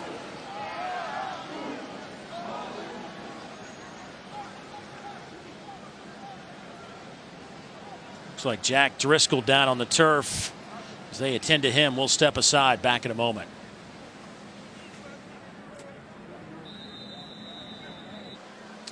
There's the junior out of Madison, Connecticut, Jack Driscoll, being helped off the field. Here's Jake Driscoll here, your right tackle. Gets kind of just rolled up on his right side, trying to get up to that next level, gets the double team, and inside that pile there, and land on that left knee a little bit and get bent a little bit sideways. And as a lineman in the scrum, sometimes that happens, and that's why those guys wear those braces. Unfortunate, but hopefully he'll be okay as he takes the ginger walk. Austin Troxel will come in and replace him, the redshirt freshman out of Huntsville, Alabama. Not a deep group at all up front. Malik Miller, the running back, to the right side of Jarrett Stidham on third down and 8. Stidham dropped in the backfield at the 37-yard line. Sherrod Ruff throwing him to the turf. A loss of 10 on the play. Yeah, you talk about running backs being able to do multiple things, not just run the football. You have to be good in protection. And Malik Miller is the running back that gets beat right there by Sherrod Ruff. And looked like a promising drive where you're going to get some type of points. Ends up in nothing. Auburn going to bring out their field goal kicking unit. Anders Carlson, the redshirt freshman, 52-yarder. He is 5 out of 10. He hit a long of 53. This one, though, will not even get close. At the line of scrimmage, somebody got a paw up in the air. And Southern Miss holds with 59 seconds to go here in the third quarter. Confidence for Southern Miss, holding up, getting close to the end zone and not allowing it for the big sack there. And then you can see the big paw come up. It's a great job there by Southern Miss, holding and not giving in to Auburn. So first and 10 now for the Golden Eagles.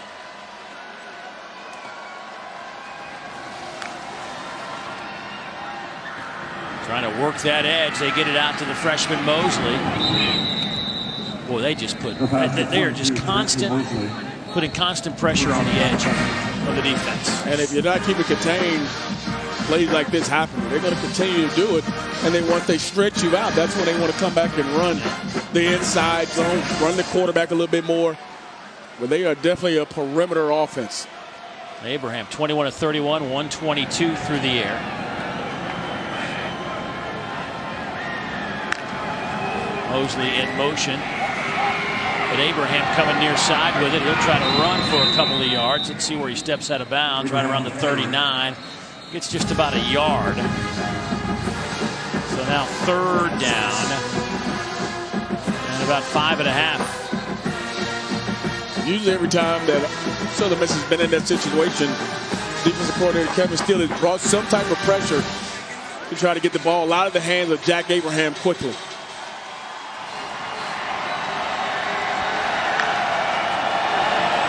Four-man rush. Dump it off underneath. Pass is caught. That one goes to Watkins.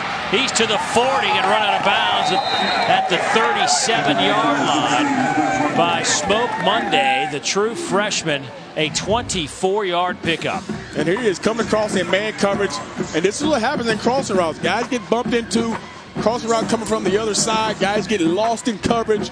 And a perfect call on 3rd and 5 versus man coverage.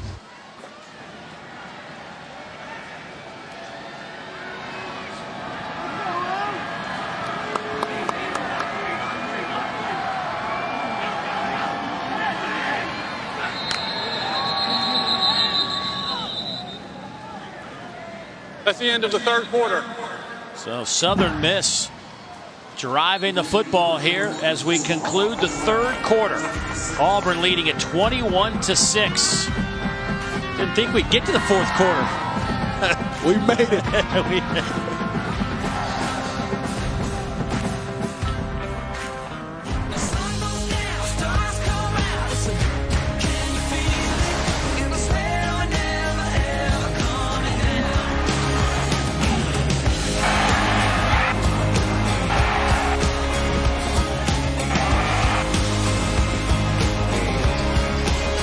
Well, we started at 3 o'clock local time. So we're 5 hours and 18 minutes into this, and we're just starting the 4th quarter. We had a little lightning delay, and then we had some severe rain. Matter of fact, sirens were going off on campus while we were away for 2 hours and 45 minutes. But here we are in the 4th quarter, and Southern Miss with a nice drive here, trailing 21-6. Abraham over the middle, pass is caught by the tight end, Jayshawn Washington, and he is still on his feet.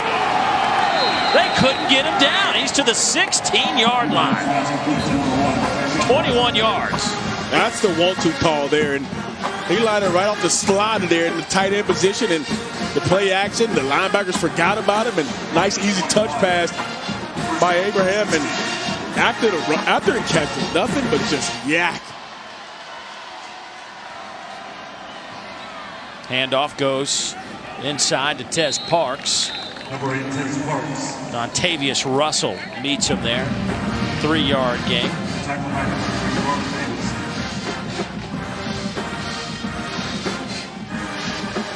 One thing that's been good about Southern Miss and what Jack Abrams has done, he's taken care of the football. He hasn't put it into harm's way.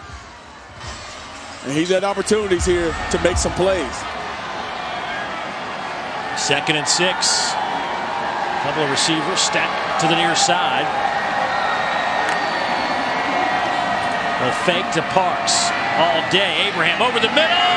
Touchdown, Southern Miss in the back of the end zone. A 13-yard catch from Quez Watkins.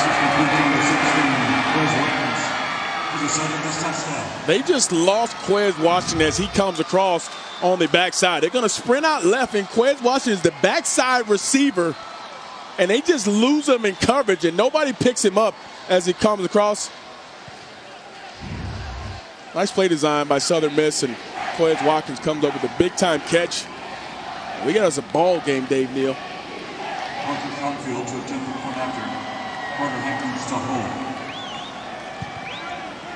John Fields, point after. Is up and good. A one-possession game now. 13:47 to play. And Southern Miss on the board. Abraham to Watkins.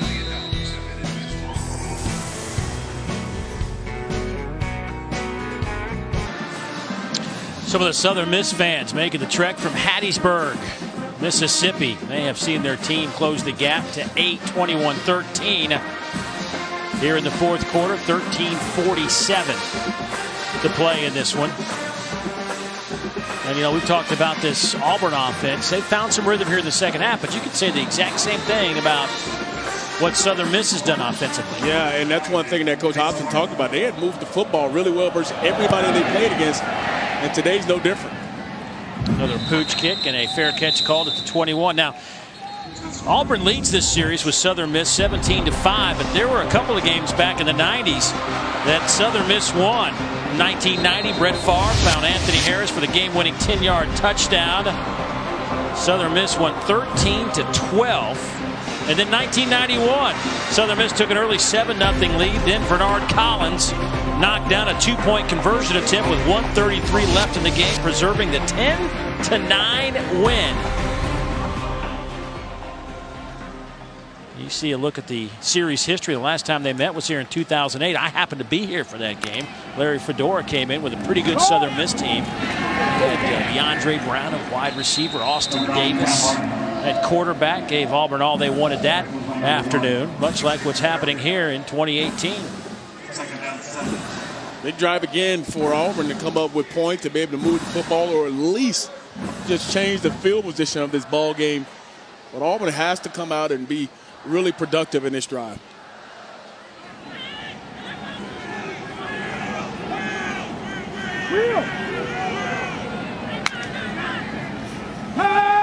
Pressure comes. They throw that way. Pass is caught. Shivers, though, is wrapped up and dropped for a loss of 6.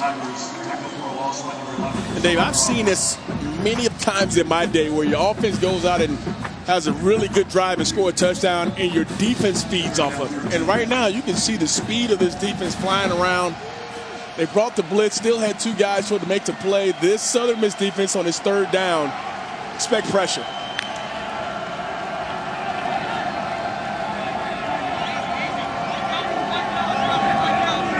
Third down and 13.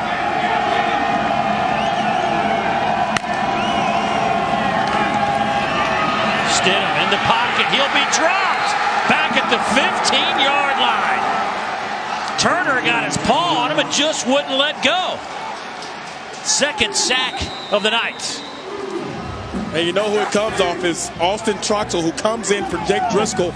And what a play coming off that edge by number 99, Jacques Turner. And wow, one big paw coming down and bringing him down. What a big series and drive for Southern Miss. And they got another offensive lineman, Prince Tego Wanaga, comes off the field there as well. And Auburn doesn't have enough because of that injury on the punt team. And the play clock goes under 10, but they should have enough time to get set. And whoever did the wound there, Troxell had to be the guy that comes back out. Watkins, a running catch, dances around the sidelines. And Southern Miss will have it near midfield with 11:39 to play, down by 8. You can definitely feel the momentum switching to the folks wearing the black and gold. There is Prince Tega Wanago, one of the injured Auburn offensive linemen. That group very frustrated. You can see Marquell Harrell down there chewing some guys out. We saw Mike Horton doing the same thing. It's a frustrated group. For more on what's going on, let's go to Dawn. Frustrated group. Jarrett Stidham also came over, was trying to encourage that group. By the way, they were looking at Prince's left knee. He's walking over right near me right now, but limping pretty heavily. And then also Jack Driscoll, their right tackle, is done for the night. A lower body injury. It is his left knee. He's headed to the locker. Remember, this is a young, inexperienced offensive line. They had less than 20 starts when they came into this season. They lost 4 starters last year, so some struggles in that unit right now. And some frustration as well. J.B. Grimes, the offensive line coach, been talking to those guys. And Dave, it's been an issue, there's no doubt. The issues are going to continue because you got other guys who have to come in now, and you've been looking to fill the void and find that continuity up front and have just 5 guys. It just hasn't happened. On 2nd down, they'll go handoff. Nothing doing there. Nice play from Nick Coe. Loss of a yard. And if your defense is considered the strength of your team, this is where you have to stand up. You've been on the field a lot today. You had to play a lot of plays. But if you're the strength of the team, find a way to get a stop right here and get the football back to your offense.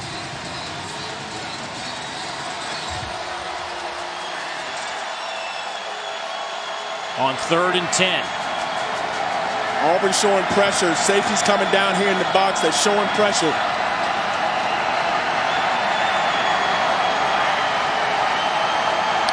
A lot of players in the box for Auburn.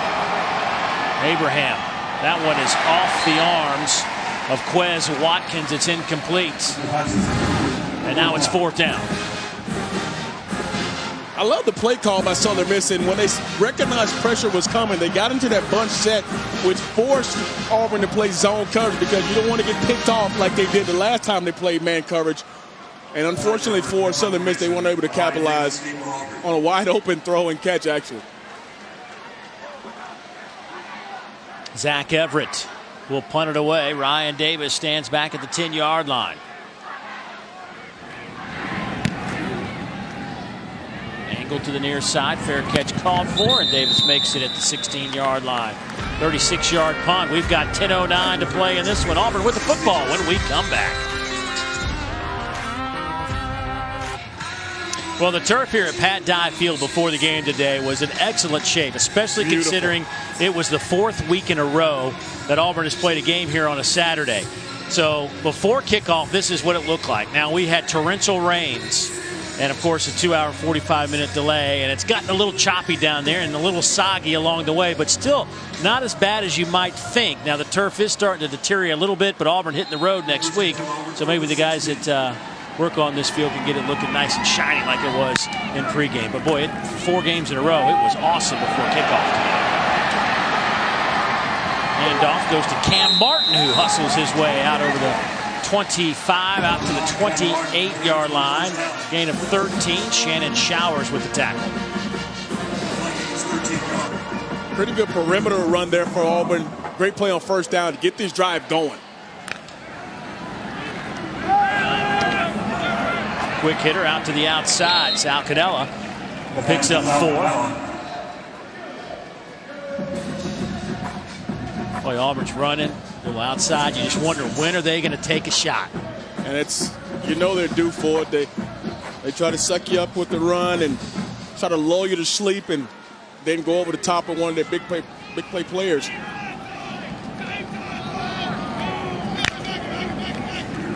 He'll stay on the ground with Martin, who was hit right at the line of scrimmage. He'll fall forward for a yard, but DeMario Smith read it well and made the play. And this is a big 3rd down. You ran the ball a couple times. You tried to get it on the perimeter. Now you got 3rd down. Wonder what Southern Miss is going to line up in. Do they bring pressure like they usually done, or they sit back? And it looks like pressure right now. So many guys up in here. Davis goes in motion, sets up in the slot.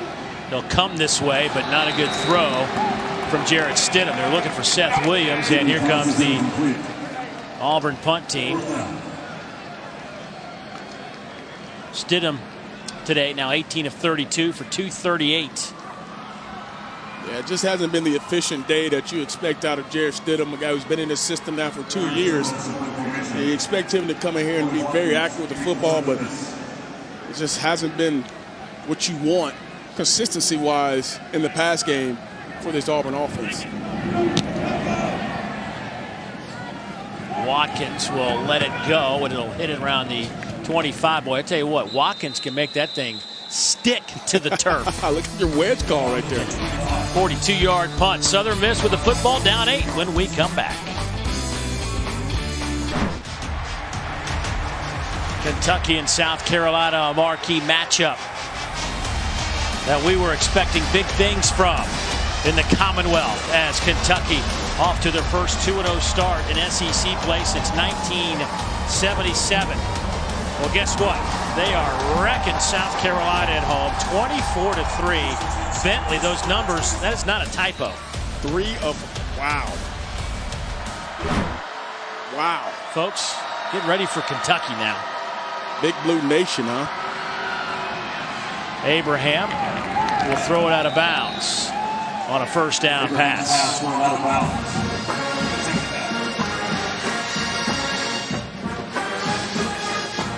Southern Miss, a touchdown and 2-point conversion away from tying this one up with 8:28 to go in the 4th quarter. We talked about it, and even the coaches yesterday with us with Auburn felt like, hey, this is a Southern Miss team that you better have it put together. And they've been in every game they've had. Coach Hobson said, we just want to get this game to the 4th quarter, keep it close, and see what happens. Trying to get Tim Jones loose. That didn't work. That's a loss of 2. Deshaun Davis leading the charge. That is the 10th tackle for loss tonight for Auburn. Well, that's a tough play against an Auburn defense anyway. Trying to go east and west, trying to extend them on the perimeter. When they've had successes, when they've thrown it outside on the perimeter. Running it has not been their key to tonight's game.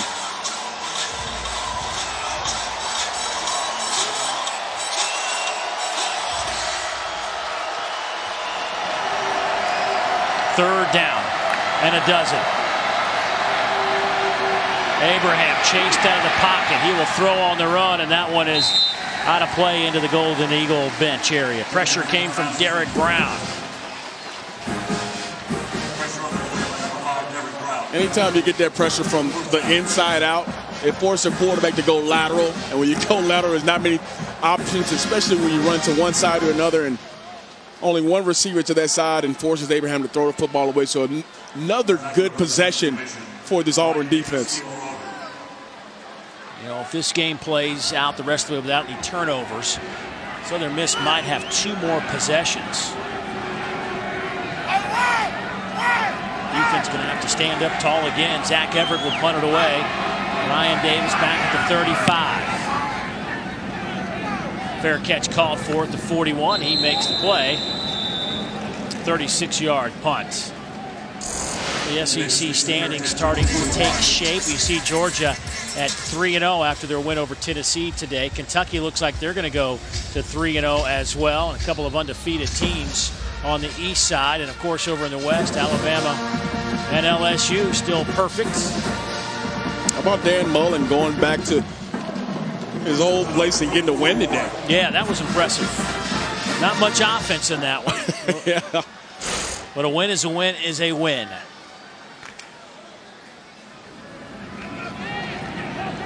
Kam Martin sneaks through a little hole on the left side. He'll pick up 8. And here's where I think Coach Malzahn would be real excited. They're able to just salt this game away. You got 7 minutes to go in this ball game. You can put the game in the hands of your offensive lineman and run the football. I think you come out of this game being a little bit more excited about the chances of getting that run game going. Southern Miss came in giving up 270 yards of total offense to the opponents. That's 9th best in the country. Martin will have the first down around the 47. Today, the Auburn offense has racked up 325 yards. And I thought Kam Martin has come in and ran the football really hard. He's been effective. And he's a north and south runner, so those type of guys don't lose yards or have negative yardage plays. 19 carries, 71 yards for Kam Martin. Ubi Whitlow out with a bad shoulder. Won't know the severity of that for a day or so. Sal Cannella bounces off a defender and falls to the 40-yard line. He'll pick up 7. We're talking about the run game being critical in this part of the game. How about a short, easy, simple throw, get it on the perimeter, and another positive yards play on first down?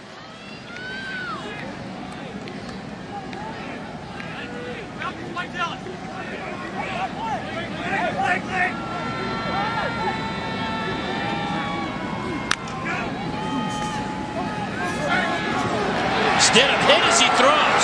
Ball is loose. Who has it? I believe Auburn fell on top of it. No, they're going to say it snuck out of there, and Southern Miss will have it.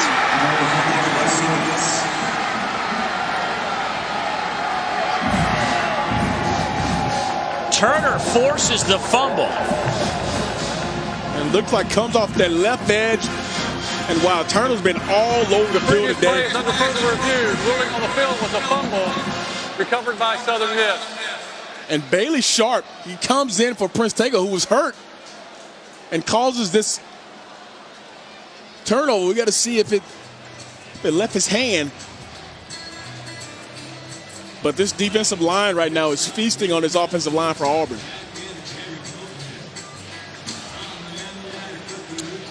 I think that ball's out. That arm hasn't came forward yet. Ball's out his hand before he turns that wrist over. looks like Shrimser, 30, came up with the football. After further review, the ruling on the field is confirmed. It was a fumble recovered by Southern Miss. First down. Kam Martin dove in there late, but it was Shrimser who came up with the football for Jay Hobson's Golden Eagles. So a sack and a fumble sets up Southern Miss near midfield with 5:40 to play, down 8. And how many times can your defense pull you out of this? The offense hasn't been able to get anything going. You've gotten stops on the last 2 drives. Now your offense for Southern Miss is on the field after a big turnover. Do they take a shot early?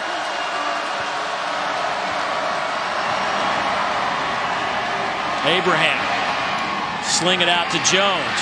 Spins, and he is a couple of yards shy of the line of scrimmage. Darrell Williams, the first one there, making a nice play. And Dave, they absolutely wanted to take a shot on that play. They had one-on-one on the outside with Quez Watkins, and because of the pressure up the middle, they weren't able to stand in there and throw the football. 2nd and 12. Some movement up front against Southern Miss. Drake Dorbeck looked like he might have popped up out of the stance. 79 on the offense. 5-yard penalty. 2nd down. Drake Dorbeck, 17. He's considered their best lineman. You just said it. 2nd and 17 is a tough play call for any offensive coordinator. But they got to try to get half of it back to give themselves a chance on 3rd down.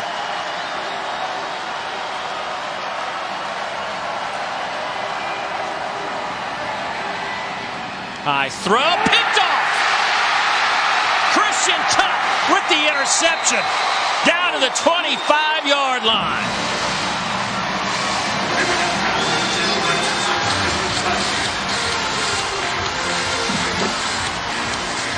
And Dave, that's that freshman we talked about in the first half that Coach Steele is so excited about, coming up with a big play for his defense. And this ball was a little inaccurate by Abraham, throwing a little bit behind Quez Watkins. And Christian Tutt coming up with a big-time interception for his squad.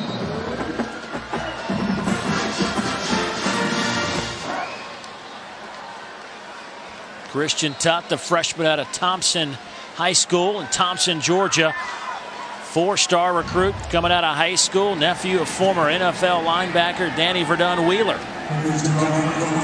Dave, did you see his face mask? His visor was all muddy. You couldn't see anything. Kam Martin with the inside handoff down to the 21-yard line. But Tutt, along with Smoke Monday and Jamie Sherwood, Roger McCrary, a couple of true freshmen. Actually, all 4 of those guys part of an extensive group of freshmen that have played for Auburn this year. 21 freshmen have seen action this year. Last year, just 11 true freshmen played. So that game, that new NCAA rule where freshmen can play up to 4 games has been an impact, getting guys a lot of snaps. And it's been the same way on the offensive side of the ball. I think they've needed these freshmen to come in and play early for them, and they're going to be key contributors down the stretch for them.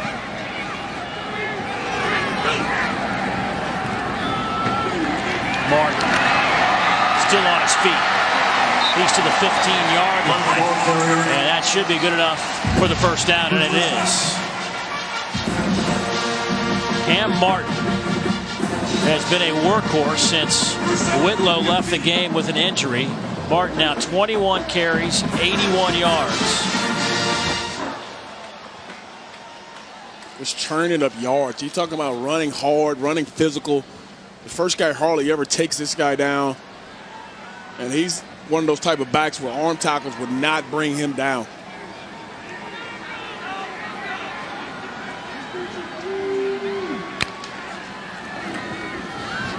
Martin again, this time stuffed at the line, but stays on his feet and picks up another couple of yards. He turned no gain into a pickup of 3.5. Sometimes you need a little help, Dave, from your big offensive lineman, Marco Harrell. Giving him a little help there as he carried his Kam Martin for a couple more yards after that contact.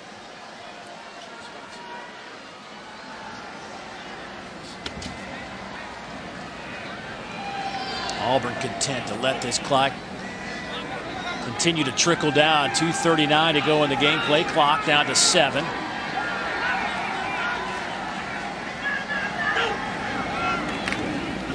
Here's Martin trying to kick it to the near side, and he is dropped.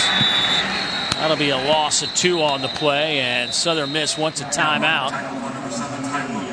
Ty Williams with an outstanding open field tackle. This will be a 30-second timeout. Monday, 7 o'clock Eastern, it's Thinking Out Loud with Greg McElroy and Marcus Spears. They'll talk football and want your participation via social media throughout the show. A busy weekend of college football, plenty to talk about. You can catch that also streaming live on the ESPN app. That's Monday, 7 o'clock Eastern, Thinking Out Loud with Greg McElroy and Marcus Spears. Hey, Dave, what time should I tell everybody you're going on? Is it between the 7 and 7:30 window, or? I'd love to tell you. I'd love to tell you, but I'm not getting much feedback from the boys.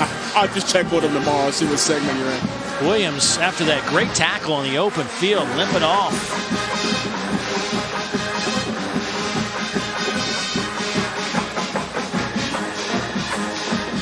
It'll be 3rd down and 8. Southern Miss will have 2 timeouts remaining. And Dave, we got to keep in mind as well, the Southern Miss defense has already blocked 1 field goal today, so it's not a foregone conclusion that you salt this away and kick the field goal and put it out of reach. Chandler Cox goes in motion. There's Martin straight up the middle inside the 5. He'll have the first down. It will be first. I believe they'll spot him. Let's see where now they're starting to back it up. Everybody's starting to move the chains, but let's see what they do here.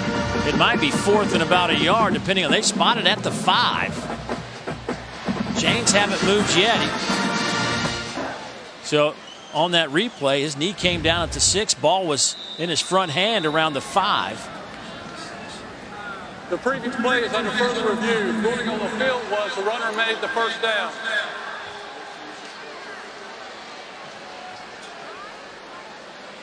So the line to make is right around that 5-yard line. I think the spot was pretty good from what we saw in that initial replay. Knee is down at the 6, ball in that front hand, which is maybe just a few inches shy of the 5. Right. And the ball right now is sitting on the 5-yard line.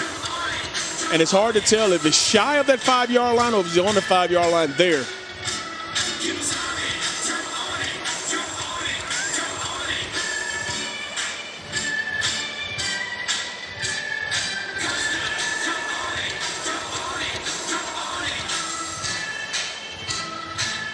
Tough to tell there.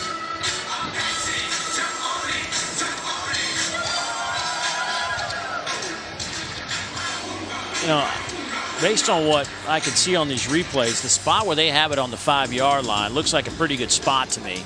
Now, exactly how close it is to the first down line, which is on the far side of the field. I think this is probably the best angle you're going to have.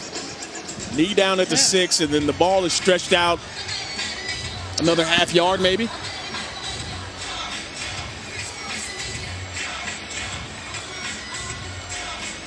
I mean, you look at the umpire right there in the screen. I mean, he is eyeballing that thing. You couldn't get a better look. Now, he's not the one that spots the football, but certainly he has some eyes on it.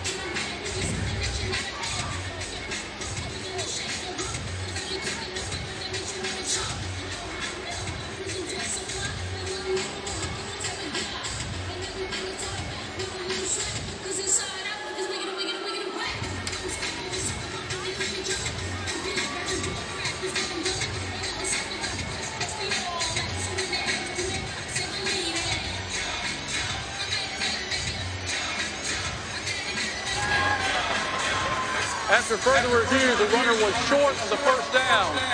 It will be 4th down for Auburn, short of the first down. So they will be, it looks like just a foot maybe. But Gus Malzahn with 2:08. Knows he's got a solid kicker in Anders Carlson. He has been solid inside the 50 this year. This from 23. He's had one blocked earlier today. And he will split the uprights. So that may be just what Auburn needed to close this one out with an even 2 minutes left to play. It is now 24-13. Southern Miss is going to look back and look at some of the missed opportunities in this ball game and some of the missed opportunities in the last 5 minutes of this ball game to wonder what it could be. So we've got 2 minutes to go. Lots of things can happen in the next 2 minutes, but they had opportunities here late in this ball game.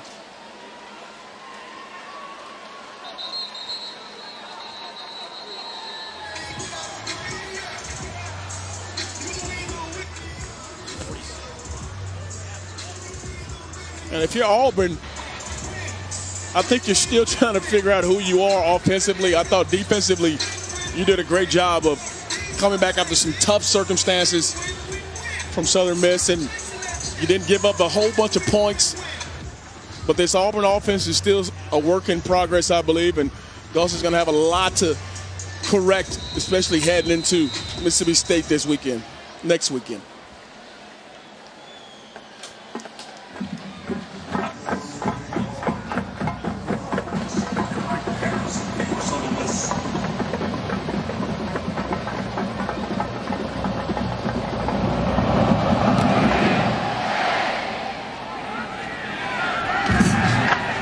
Watkins will bring it out. He is hit by 2, 3, 4 blue jerseys around the 15-yard line. So Auburn will pack up their bags next weekend, head to Starkville. They'll take on Mississippi State. That was knocked off at home earlier tonight. Florida got them 13-6, and then Tennessee, they'll just alternate home and away the rest of the way out, and of course finish things up with the Iron Bowl November 24th. But they're going to have to find some offense. They're going to have to, and they've hit a couple big plays tonight, but they've got to find some consistency. Yeah, and a lot of teams are not going to play the style of defense that Southern Miss plays, where you play a lot of man coverage. Underneath pass. Tell you one thing. Defense does travel, and Auburn's gotten themselves a defense. And that's going to be the one key, is that's going to keep them in a lot of ball games, is their ability to stop people on defense, get pressure on the quarterback, get the football back to your offense. And that's going to weigh hard on a lot of teams. But a lot of teams are not going to play the style of Southern Miss is on defense, where they leave their corners on an island a lot of times with no help. And that was the big difference today. 12 tackles for loss for this Auburn defense.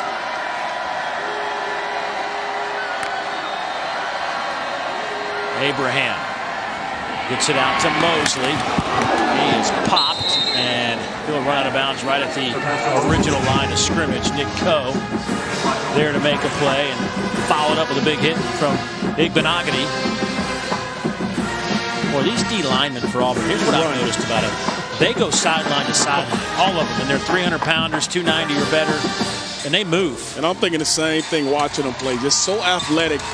300 pounds means nothing these days. 300 pounds just means they're a bigger guy. But they can run and they can get after you, and they're doing it late here in the fourth quarter. Abraham. He'll be dropped. First sack of the game for this Auburn defense. They've had a bunch of tackles behind the line, but that'll be their first sack. Second. First sack, and it will belong to Marlon Davidson. Another guy we haven't called his name a lot tonight, but another guy that brings tons of depth to that defensive front and just gives offensive coordinators fits trying to figure out how to block this defensive line.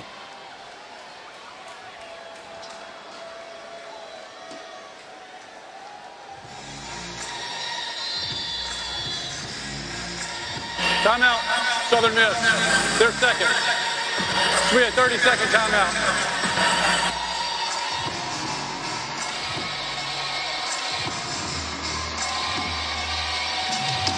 Well, kudos to our crew. Been a long day.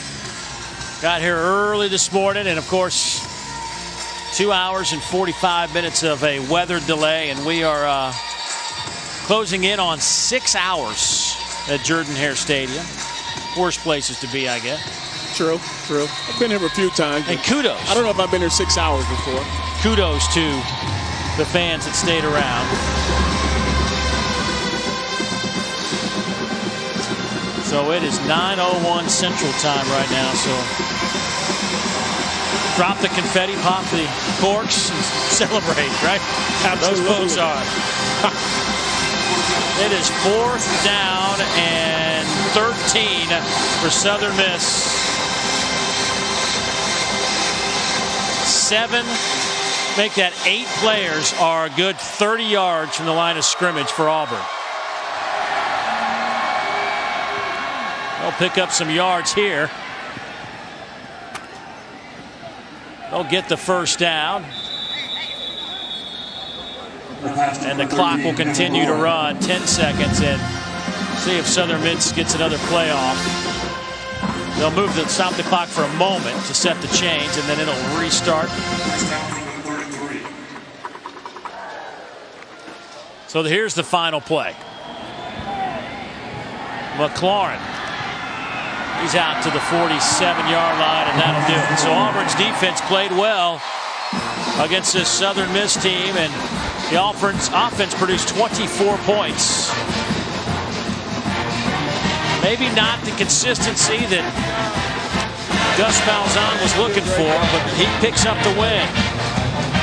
And the 10th-ranked Tigers will now continue down the SEC path with a date at Mississippi State tomorrow. So for DJ Shockley, Dawn Davenport, the rest of our exceptional crew, I'm Dave Neal saying so long from Auburn. Tigers win it by 11.